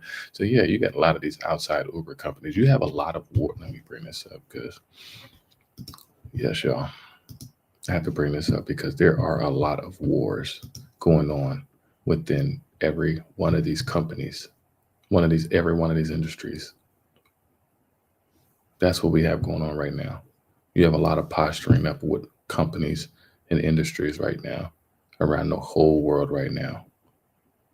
This is like on some mafia shit that we don't even get a chance to see. That's why I'm trying to showcase certain things because all of these different monopolies that didn't happen, a lot of this stuff is coming back and biting these industries back on the butt. All of them. Every single one of them, as I'm showcasing these things now, it's like every single one of them as I've watched through the whole year, the last 5 years. And I kept telling my folks, like, man, I need more evidence. I need to see something. I'm like, lo and behold, okay, this is what I got from my studies. This is what I see from my teachings. When you start seeing the animals speaking, when you start seeing the earth move, when you start seeing the wind blow the way it blow, the water start jiggling the way that it jiggle. That make you start thinking different. That make you start like that fear of God starts trembling. Gives your whole body a shake to where you just you change. And I'm being able to sense these things. Even the more I was out and about, I was able to appreciate these things, being out and about on the road, being able to be one with nature, realizing how much we tolerate, because we're so scared to leave that job or stop talking to these people or do these things, or we don't know how to, ask for the refund on our own bullshit. And now it's lo and behold come back to where we're starting to see judgment happen as much as judgment has happened to us for the last 400 years. To be able to look at this, we're seeing this at a massive scale, and people still want to sit there and go out and try to enjoy themselves. Like, no, this ain't the time to be sitting here trying to go out. This ain't the time to be sitting here thinking that you can just forget about your woes and everything like that. There's so many distractions going on that people want to get away from, even with the whole president, with Jimmy Carter. Everything is about to be such a over-the-top spectacle where everybody needs it. Everybody who was tapped into that evil juice is like it's like everybody's going through like these crazy withdrawals. It's like this crazy withdrawal of this super juice that they needed, like adrenochrome or something like that. Like they needed this substance, and it's like drying them out. To where you're starting to see companies throwing Hail Marys. You're seeing presidents throwing Hail Marys. Now you got all 5 sitting presidents about to go on, like, I'm going to show you this. All five living presidents will attend Jimmy Carter's funeral. I'm sure it will be slightly awkward. The last time that happened, everybody showed up and they were doing the same thing as well. It shows maybe there is at least some desire in Trump to hew to the example of what a president or former president should act like. See, and they try to, like, oh, none of them, like, people have selective outrage. Even in these articles that I read, I just chew the meat and spit out the bones. I just try to point out the evidence that I may see out of it, to point out, just even the error of the people's ways who are even trying to, write this article, whatever. But all 5 living presidents will gather this week to honor Jimmy Carter, the 39th president who passed away last weekend. Carter, who has served as president from 1977 to 1981, was known for his emphasis on human rights, his post-presidency humanitarian efforts, and his Nobel Peace Prize winning work. And then you don't see the work, you know what I'm saying? You don't see the work actually, show up with what they talk about. That's why you're seeing people having to like try to cover up and kind of come together to work together to take care of people's narratives. They have to come together because all of this happening, y'all, it clearly shows the head of the snake, the head of the eagle. Clearly shows.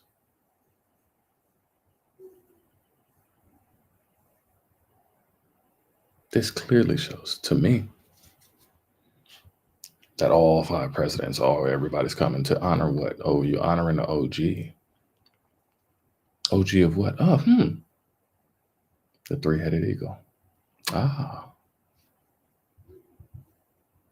So even at the end of the day, any of them having their differences, they all had to put that shit aside.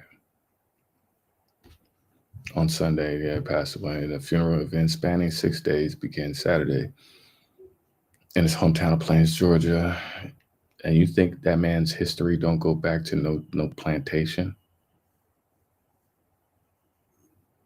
You think that man's family, his grandma, his grandpa, great-grandpa, great-great-grandpa, they didn't have own any slaves? You got to stop putting past all these people not being the lineage of people that could have been your actual grandparents' slave master. You can't put it past any of them actually have been contributors to the atrocities that have gone on. And as much as people try to create the fluff and the hush money past that none of these things happen. No, they happened. And you benefited from that, period, point blank. I don't care how much you try to say that, oh, I didn't have no part in any of this or anything. No. You were guilty by association. You were an accomplice. You were an affiliate.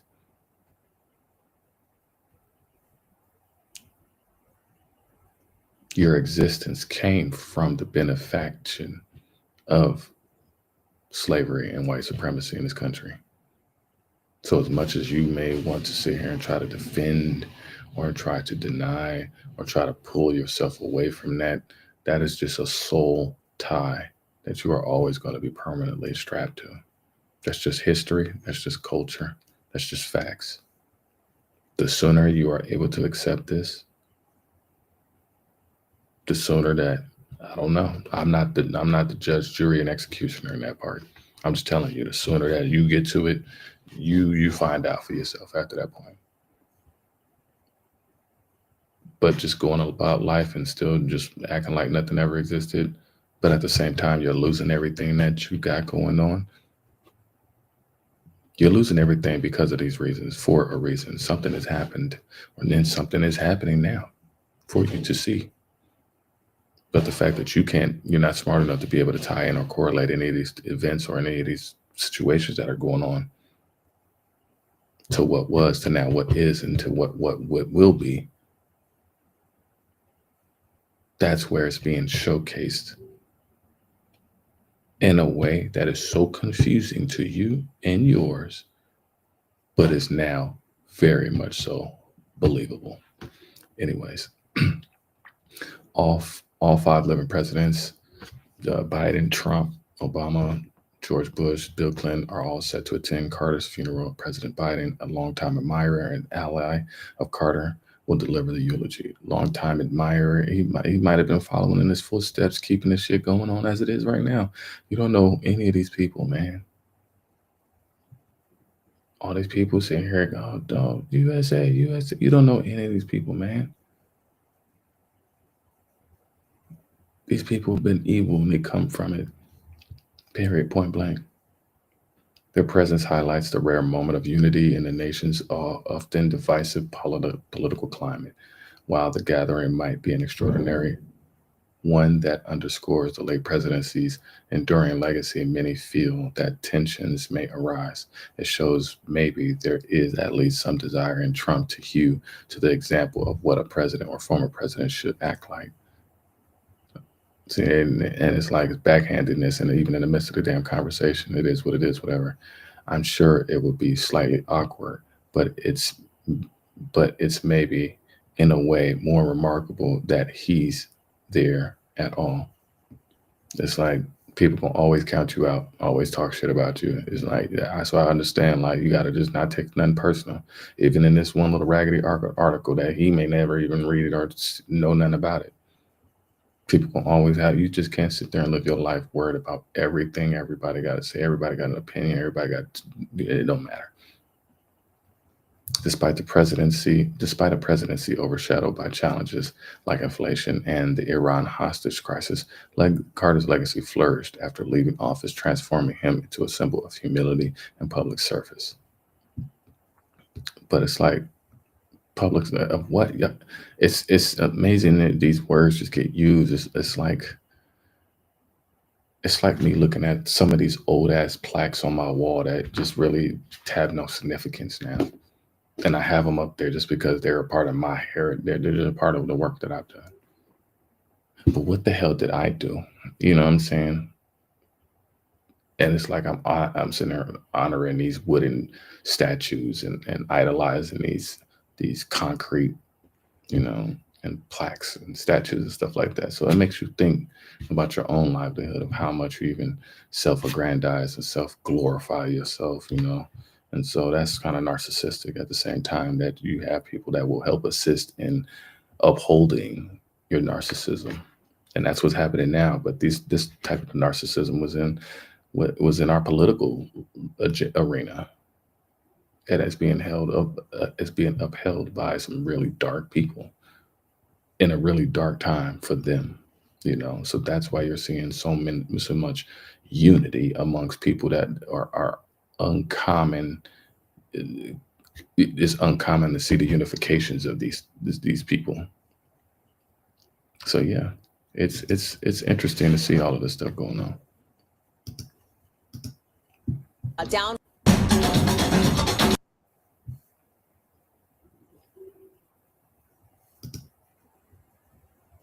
there. Listen to this. The first person has died from bird flu in this country, in that state. This is somebody who was in the hospital about 3 weeks ago. They had the country's very first severe bird flu infection. The question then comes up, okay, given that this happened, what is the risk for everybody else? The Louisiana Health Department says it's generally a fairly low risk unless you work with birds, poultry, or cows, or have exposure to them, maybe recreationally, you're at a farm a lot, whatever the case may be.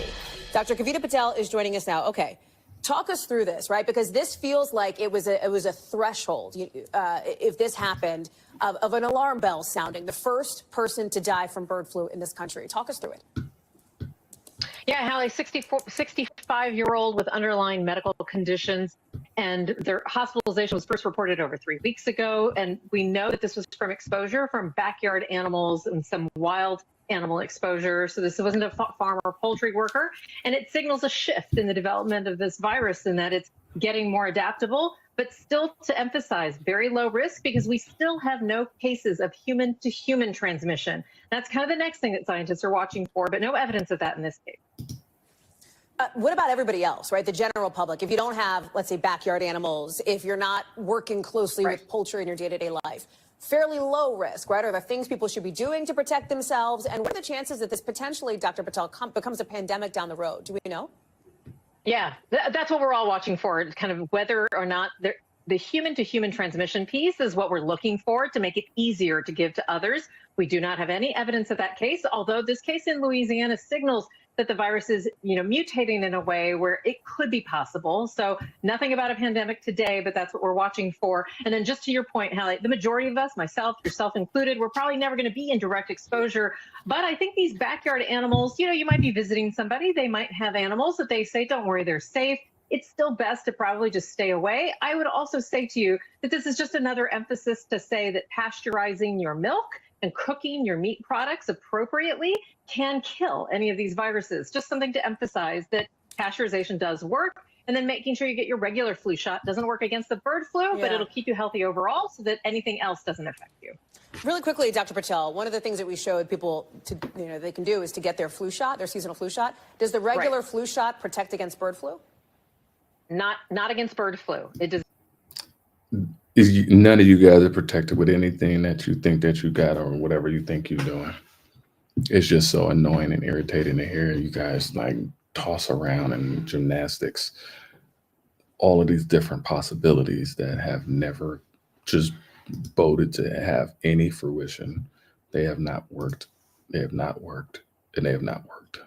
And you're finally being exposed in every capacity, and you sound nervous, frantic, just trying to piece together something to make it sound as if it works. And people will believe it. People will believe it.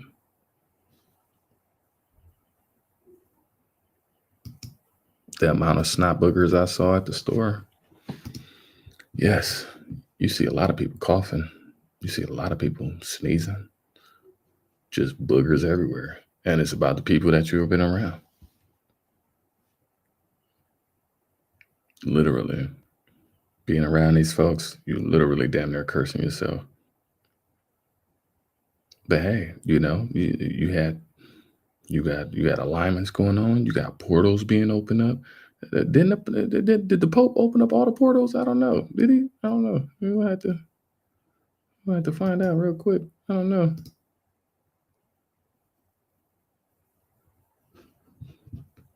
Yeah.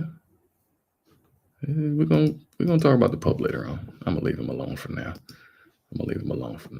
But I think I'm gonna go ahead and get off of here because I'm gonna start setting up for the other stuff that I would need to do. But I'm telling y'all, man, it's just so much going on that I will be up here for hours, y'all, with the stuff that I got. which I don't mind. I know y'all don't mind either. I know y'all like, yeah, but I need a spoon feed y'all. Y'all turning into little fat Pillsbury Doughboys now. I'm just globbing y'all with all of this stuff right now. But I know that all of the other stuff was still. He did. He looked like the little baby penguin. Matter of fact, let me get his out of the way because I'm telling you, what he do? He Pope raps up that. He want bullying to stop. He's preparing for war. And I'm gonna just get him out of the way because I know that because I got Russia. I got boy. We can't leave him alone. We can't leave him alone because this is what he's doing. This is what they're doing. Let me go here. Pope is wrapping up. Pope wraps up Christmas season by calling for a welcoming culture in communities. Oh, that ain't that earthquake.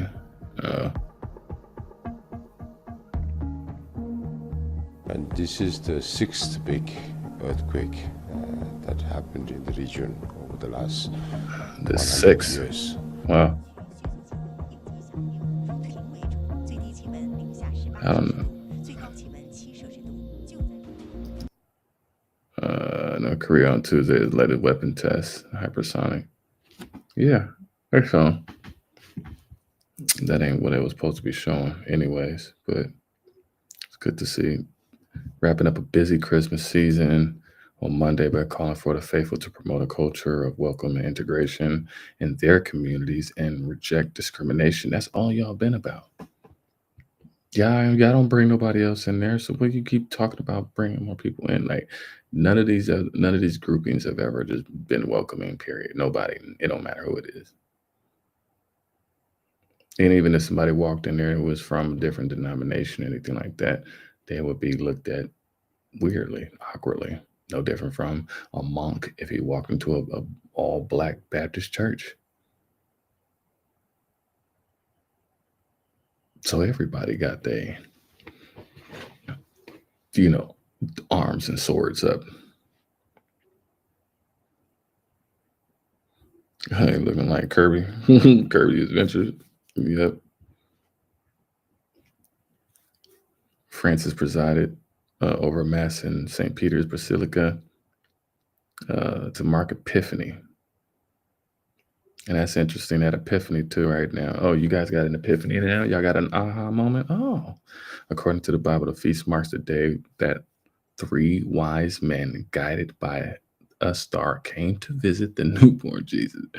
Francis said the star in guiding humanity to God doesn't discriminate among ethnic, linguistic, and national groups and is there for all. Yeah. We do well to meditate on this today in a world in which individuals, I didn't know y'all meditated. I didn't know. Yeah, I didn't know. And nations are equipped with even more powerful means of communication and yet seem to have welcome less willing to understand, accept, and encounter others in their diversity. Don't nobody want to be welcome in there if you're going to keep sticking dick in their booty. Don't nobody want to be in no damn Catholic church. Don't nobody want to be in no damn Vatican. Don't nobody want to be in none of that. Y'all keep trying to tickle taints. Sorry. If that's what y'all trying to be on, not everybody's on that party. Let's continue. Calls for Christians to reject anything that discriminates or excludes and discards people. He called instead. Y'all been doing that the whole time. So a strong culture of welcome in which the narrow places of fear and denunciation are replaced by open spaces of encounter, integration, and sharing of life. Safe spaces where everyone can be warm and with warmth and shelter. Yes, they sound good. These things sound good. As long preached, the gospel mandated needed to welcome the stranger. And it's interesting. They just made that movie called Conclave. If you haven't seen Conclave, it's a great movie. It's a great movie. You should watch it. Anybody who hasn't watched it out there. The Epiphany Mass marked the end of of a particularly busy Christmas season for Francis that also coincided with the start of the 25 Holy Year. Wow, it's going to be a Holy Year? I'm interested in know what about the Holy, what's holy for y'all? Okay, the once ever quarter celebration of Christianity is expected to bring more than 30 million pilgrims to Rome over the next 12 months. So Rome is going to be, it's going to be bringing 30 million to Rome over the next 12 months. Okay. The 88-year-old Pope, he's up there. I didn't know he was 88. Wow, so that's a double loop. It has a daunt, so you guys are getting caught in a double loop of this snake venom. Wow, he's setting y'all up. You're going down the toilet and drink. Oh, excuse me. Has a daunting schedule ahead. Y'all about to run this 88-year-old man in the ground. 12 months, you about to have 30 million people. He about to shake 30 million people's hands. Dirty, nasty, stanky people that don't wash their hands. It's a lot of people that don't wash their hands, y'all. That don't wipe their ass. Schedule ahead of greeting and ministering to them alongside his other papal duties, And while he is wrapping up the Christmas season with Epiphany, he still has a busy week ahead. He'll deliver his annual foreign policy speech to the Holy See's diplomatic corps, host a final meeting with President Joe Biden, and preside over the baptism of babies in the Sistine Chapel. Yep. So he's busy. Let's go ahead and go to that next one. Hold on. Let's go to that year of that holy year. What's going on in the holy year of this year? I'm standing in front of the Holy Door of St. Peter's Basilica. This door has a starring role in Pope Francis's Jubilee year of 2025. The Vatican expects as many as 32 million pilgrims will be coming to Rome and passing through this door. Those who do will receive an indulgence. That is an ancient tradition of the Church. It's related to the forgiveness of sins and amounts to a get-out-of-jail-free card. Pilgrims who come to Rome over the course of 2025 will find a city that has undergone 2 years of extensive construction and public works projects. It's designed to bring the city up to par so that it can welcome so many people. So who's getting that? You get out of? So y'all think y'all little 7 Hail Marys and is about to give y'all a free get out of jail free card? Who's the what? Y'all not gonna get no. Y'all not about to get no get out of jail free card off of this. This little 88-year-old man is this little penguin from the Batman Returns is not finna give y'all no damn get out of jail free card. Y'all not about to get no damn. Come on, y'all.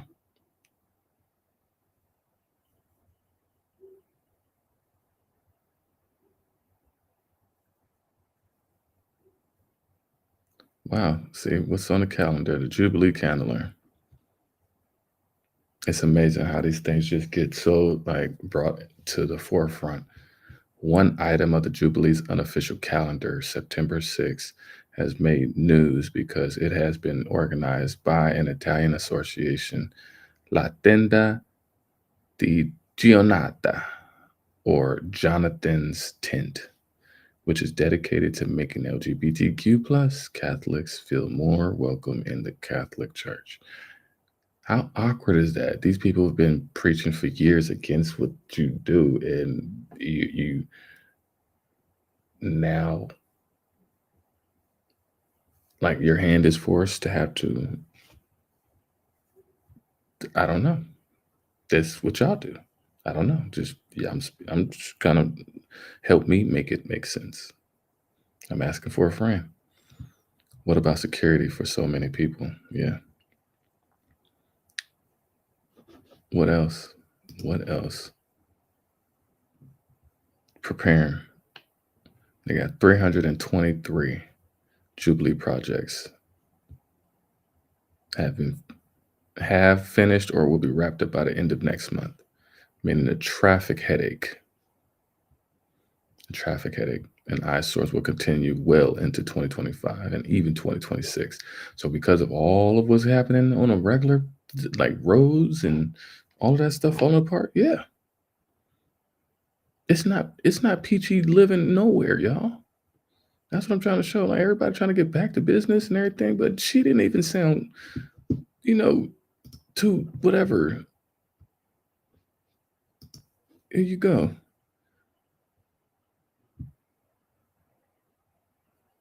He looked like the oldest pig in a blanket in history. Pope looking like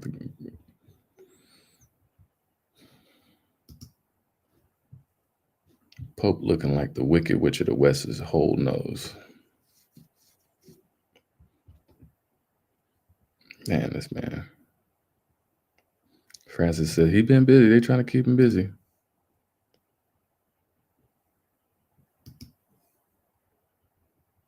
Roll him around in a wheelchair. Yep.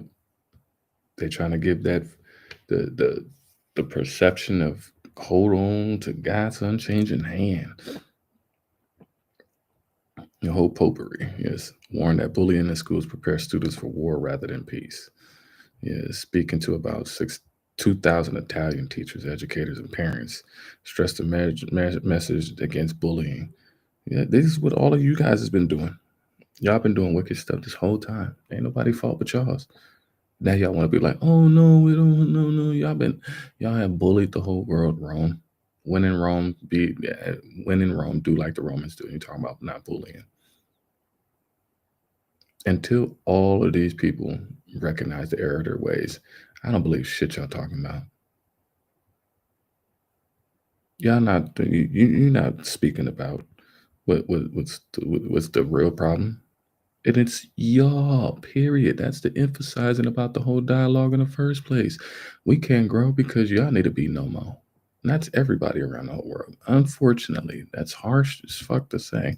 But hey, this is what has been happening on a massive scale throughout history. And I know a lot of my brothers and sisters out there don't want to sit here and believe it when they see me on screen now. And it's just like, oh no, what you talk about, Prime? Well, I'm showing you all the videos that I can find to show you what's going on around the world so you can see with your own eyes.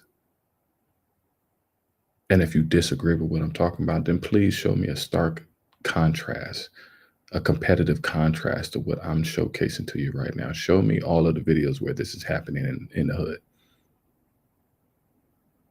You show me the same, what is this, 3 hours of evidence showcasing that this stuff is going on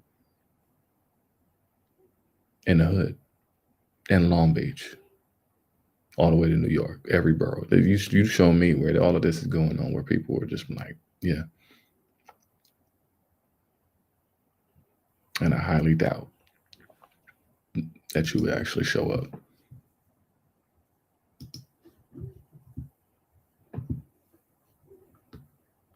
And that's what he's doing. He's being busy because they're trying to gear up. This is the year where everybody's trying to gear up, and they think that they about to get they think they about to get a big blessing. Every single one of these folks around the whole world think this year, the 2025, the year of the snake, is the year of the blessing. They think this is the year of the snake. They think this is the year of the Jubilee. They think that this state won. They think this is the year. No, but this is the year of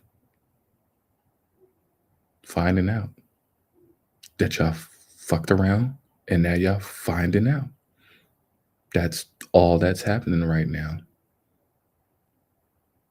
This is the year of revelation. This is the year of revolution.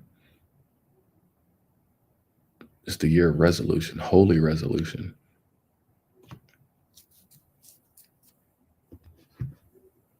Y'all doing everything y'all can to save face, to gear up, to everybody working together. Oh, now everybody want to work together. All of these archbishops and pastors and preachers and presidents and everybody now want to work together. Now everybody want to work together, huh? Now everybody want to work together. They want to work together so bad that now they want to work with women. What? Y'all want to work with women now? What? Where they do that at? Huh? What? It ain't gotten so bad that now where they do that at? Pope Francis appoints first ever woman to head Vatican dicastery. First ever. They have never been welcoming, and this has been the biggest little boy club of all time.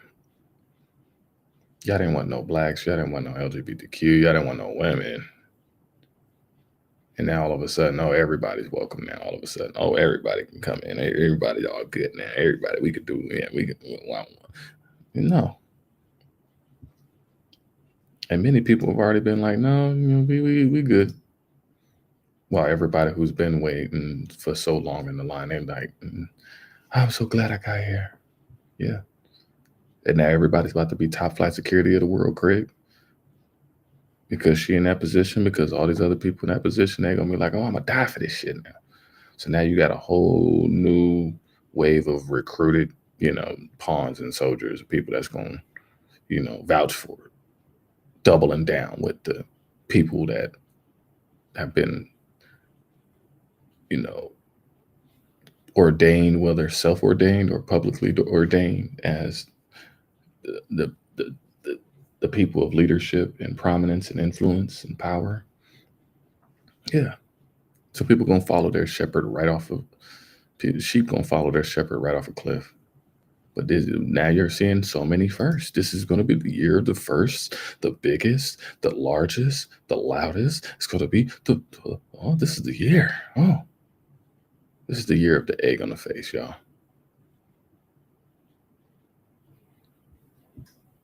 It's going to be the year of egg on the face. 59-year-old Brahmalia, member of the former superior sister. So she's 59. Spaniard concluding decades after rector, 64 years old. Yeah, I don't even want to read all that, but yeah, y'all get the point I'm trying to make, is that all of these groups now, all of these companies, everybody who's really like dead in the water or on the fringes of everything going on right now, everybody's like, oh man, let's now work together. I don't know what I was thinking. I had the wrong idea about you. You actually was a good company. You know what? We should have partnered with y'all a long time ago. You know what? We should have did all of this. See? Yeah. You're seeing people double back on everything now. You're starting to see, space companies work together. Just everybody. Everybody coming together because they don't know what's to come. Everybody's assuming that the blessing is going to be so big for them that, oh yeah, we're just going to do it big. Not knowing that they're literally seeing the world fall apart in front of their eyes. Literally fall apart in front of their eyes. The world is falling down in front of their eyes. So bad that NASA got stuff falling down from down space now. And that's just getting kicked back from all of the planetary activity that's going on right now. But you can see that NASA's Planetary Defense Telescope NEOWISE crashes into the atmosphere after an impressive life of nearly 15 years. It ain't about the lifespan. It's about even if y'all had it up there longer, anything that is up there right now is not lasting no more. It's not being allowed to stay up there no more. So yeah, you're saying all of this stuff. You got to be mindful of the stuff that they're saying. Oh, it was able to be up there for an impressive life. Oh, no, yeah, you were allowed. No longer are you allowed. But you can't sit there and try to, fluff the narrative. Like, oh, this is actually the reason why it actually, it still works. It wouldn't have been up there if it wasn't. If it wasn't working within the last, before this, then yeah, it would have already fallen down if it wasn't working. But no, these things just don't plonk out of no reason. They put a lot of money into these devices. Millions of dollars, billions. A fighter jet costs $100 million each. What makes you think that these satellites don't cost billions? More than the country's. More than the whole country's GDP. Are you kidding me? Space is a huge and very dangerous place. The more we learn about it, the more impressive it becomes, and the clearer it is that humans need to keep studying it to not only understand our place in the universe, but also protect ourselves from any threats. You don't know your place in the universe. You have yet to accept you have taken over everybody else's place in the universe as if that was supposed to be your place and nobody else has a place. And the fact that they even think that they have a place, that they should be, executed. And that's all you've done is just rape, pillage, and been barbaric across the lands, across the whole world. And now you're being shown all of the error of your ways. Know your place. You're about to be shown your place. You're about to be shown your place with the goal of scanning the sky for infrared, using instruments that will be more powerful and sensitive than anything before it. Oh, everything was that way. Like I said, all of this solar activity going on right now is knocking everything back right now. It don't matter how long it's been up there. It does not matter how long it has been up there. Anything that is up there now is getting knocked the hell back down to earth right now. So yeah, having to learn about ham radio. You better get you a ham radio or know how to operate a ham radio. CB radios, what the truckers use. Yeah. Y'all got some work to do. You start learning this stuff. We're too reliable on these people's systems as if they are the saving grace. The more you disattach from any of these things, the more you start getting back in tune with nature, for one. I believe it's the electricity that comes from these devices that just kills out our energy. You know what I'm saying? So I think about these things on a different basis sometimes that just make me just be like, I don't know what's going on. Why do I feel this way? I don't know. But yeah, I know it's just been a lot going on. But I just wanted to bring it up, as above, so below, and how all of this is tying into each other, and we can't take any of this stuff for granted. We cannot just not pay attention to it because it is in front of our faces. But wow. To see what's going on underground and what's going above ground. You got a lot of things falling out of the sky, landing on people's houses, their yard, their barn yards, their animals and livestock. It's just that type of party right now. And that party is not really looking too happy and fun and friendly right now. And so from a weather aspect, I know I was definitely an episode about that because I think it needed to be tied into that because there is a lot of events that are starting to correlate and where people got a severe case of the bird flu or just anything like that. The coronavirus, everything, the flu pandemic, everything like that. Yeah. We have a lot going on where it's trying to scare us all. But the more you're aware, the more you're not panicking. When you don't know shit, that's when you panic. You go wind up going cuckoo for Cocoa Puffs. That's why you need to take a time. When in doubt, zoom out. When in doubt, zoom out. Stop reacting to everything that you do. Stop reacting to everything that may come your way, that may pop up in your... No. Breathe, beloved. Take a moment. Take a moment to chill and look at the world that's around you and how it is formulating. Because it's a real world out here. And it's causing people to act the way that they're acting because it's a trickle-down effect. Everything is a trickle-down effect. And so I just wanted to bring the weather part because all of this other stuff that I have, oh my goodness, it's phenomenal. And it needs to be talked about because this is what's happening on a massive scale, nationwide and globally, but it's happening to your neighbor right next door to you. It's happening to the people that are around the corner that may not look like you, but it's happening to them. And so you may go on to work all jipper and everything like that, and people are drinking coffee that just stay awake because it's been traumatizing them. They can't sleep knowing that this happened, that happened, that happened, that happened. And the moment that it gets past even two, or the moment that it gets past two, the moment that it gets past two obstacles or problems, that's the juggling. When you can't juggle all of these struggles and these traumas, that's why people are dropping their juggling balls right now. Because having to juggle, having to do the snow, juggling, not falling, all of these different juggles, these juggles are different. That snow is much more slipperier. These bills are way much more higher. That car is a little bit more raggedy. That plane is a little bit more wobbly. Things are a lot different. If you don't see the difference, then you won't be able to make a pivot if you need to and adjust to be able to prevent and be a risk manager. But knowing that being in calm and being in a place of peace, knowing that you're in the truth and knowing that you're covered by the Most High, knowing that you're covered by your angels, knowing that the Holy Mother out here downloading wisdom into all of us to be ye separate, to remove yourself, to watch out. You know what I'm saying?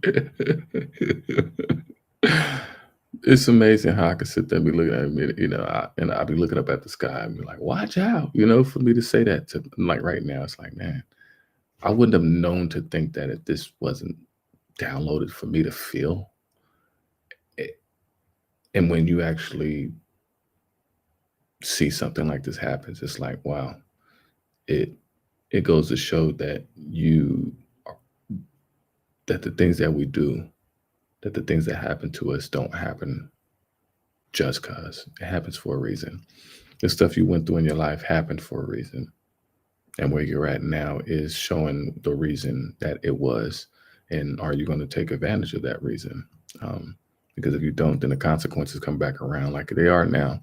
For a lot of people that took that for granted, didn't pay attention to them, now those reasons are coming around. I'm starting to see a lot of people affected, and I'm just here to talk about it, you know, and keep the nation informed with everything that's going on.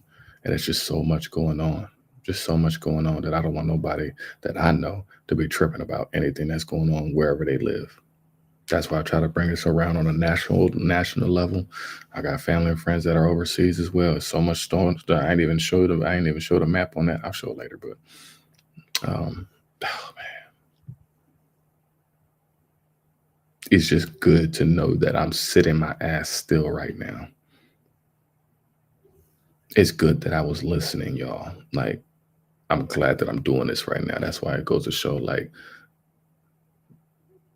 the Most High is so present and real. And just the feeling, the goosebumps I get from being able to get these downloads, get these visions, get these feelings, and to be able to listen. Not be no hard-headed ass brat, you know, like I ain't finna be no hard-headed ass brat. I'm sorry. I'ma listen. Whatever you need me to do, I'ma listen. But when you are a hard-headed ass brat and you're just not listening, you end up in trouble. And I realized that I almost did not listen. My fear almost got the best of me. I would have been still working for a job that did not want to pay me, give me a raise, or didn't even want to hire me on right now. And I would have been driving in this crazy weather right now. And to avoid it for the allotted amount of time that I may need to. I don't know how long I may need to. But I know I'm going to sit here and keep doing what the Most High told me to do and keep listening and keep delivering this information that needs to be delivered. But I know that if I didn't, and if I didn't believe, and if I did smite, and if I did disrespect and been blasphemous towards what messages the Most High was trying to give to me, I'd have been on that road hitting deer and slipping and sliding. And it'd have been for a job that I still would have accepted and been capitulative of accepting the pay and accepting not being welcome on.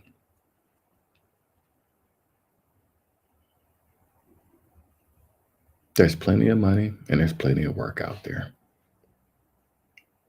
It's okay to overlook a good opportunity to get to a greater opportunity that will save you. But every new level, there's new devils. You're working your ass out to get out of the bullshit that you're in to set you up and prepare you to get ready for the next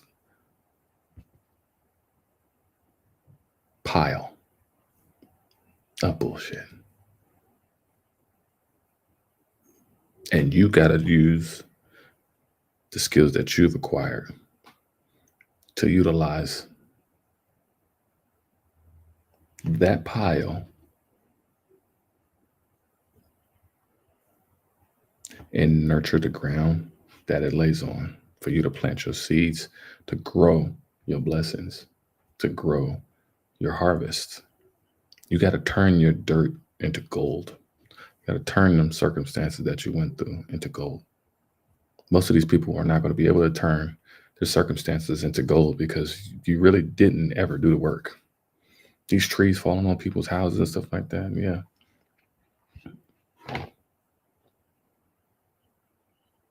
You've had a lot of people that's been able to sit on their ass and not have to do nothing. And now they're being removed from that to have to get up, to have to figure and configure their whole life again.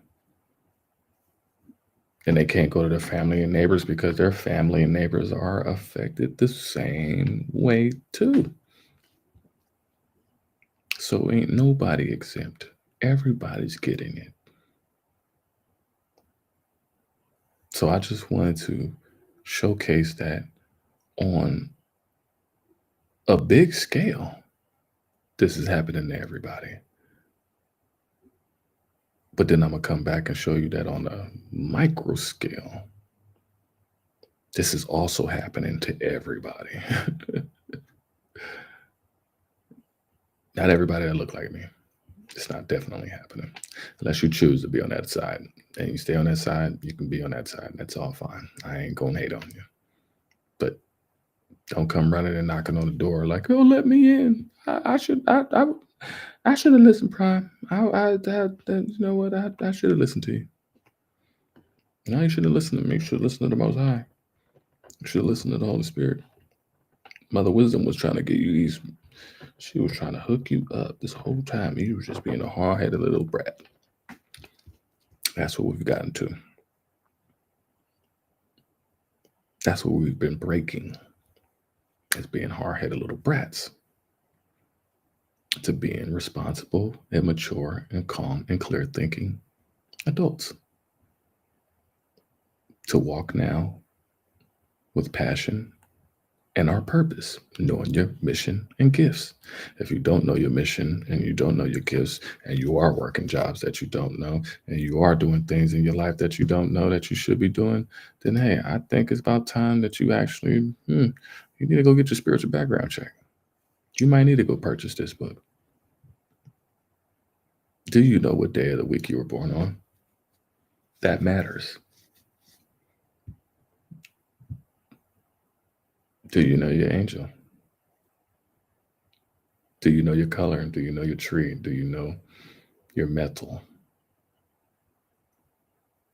All of this matters. Just had to bring that up, showcase the brother real quick. Shout out. Also shout out to the sister, Lisa Cabrera. Got my little good smelling juices and berry beard oil, you know. But yeah, we're gonna come back. We're gonna come back because I got so much I got to clear up all of these right now because there's so much. I just keep doing this. I know I just keep talking about it because it's so much, y'all, that I just cannot even cover it in one episode, one segment. But I love you guys. You know, we're gonna shut it down and we're gonna give me something to eat, and then we'll come back and we're gonna have some more fun, some late night coffee, some late night coffee. We're gonna get some late night coffee going on here, boy. Whew. It's only a week in, y'all. It's only a week in, and this stuff is already transferring. These are those, what is that? The singular rollover minutes.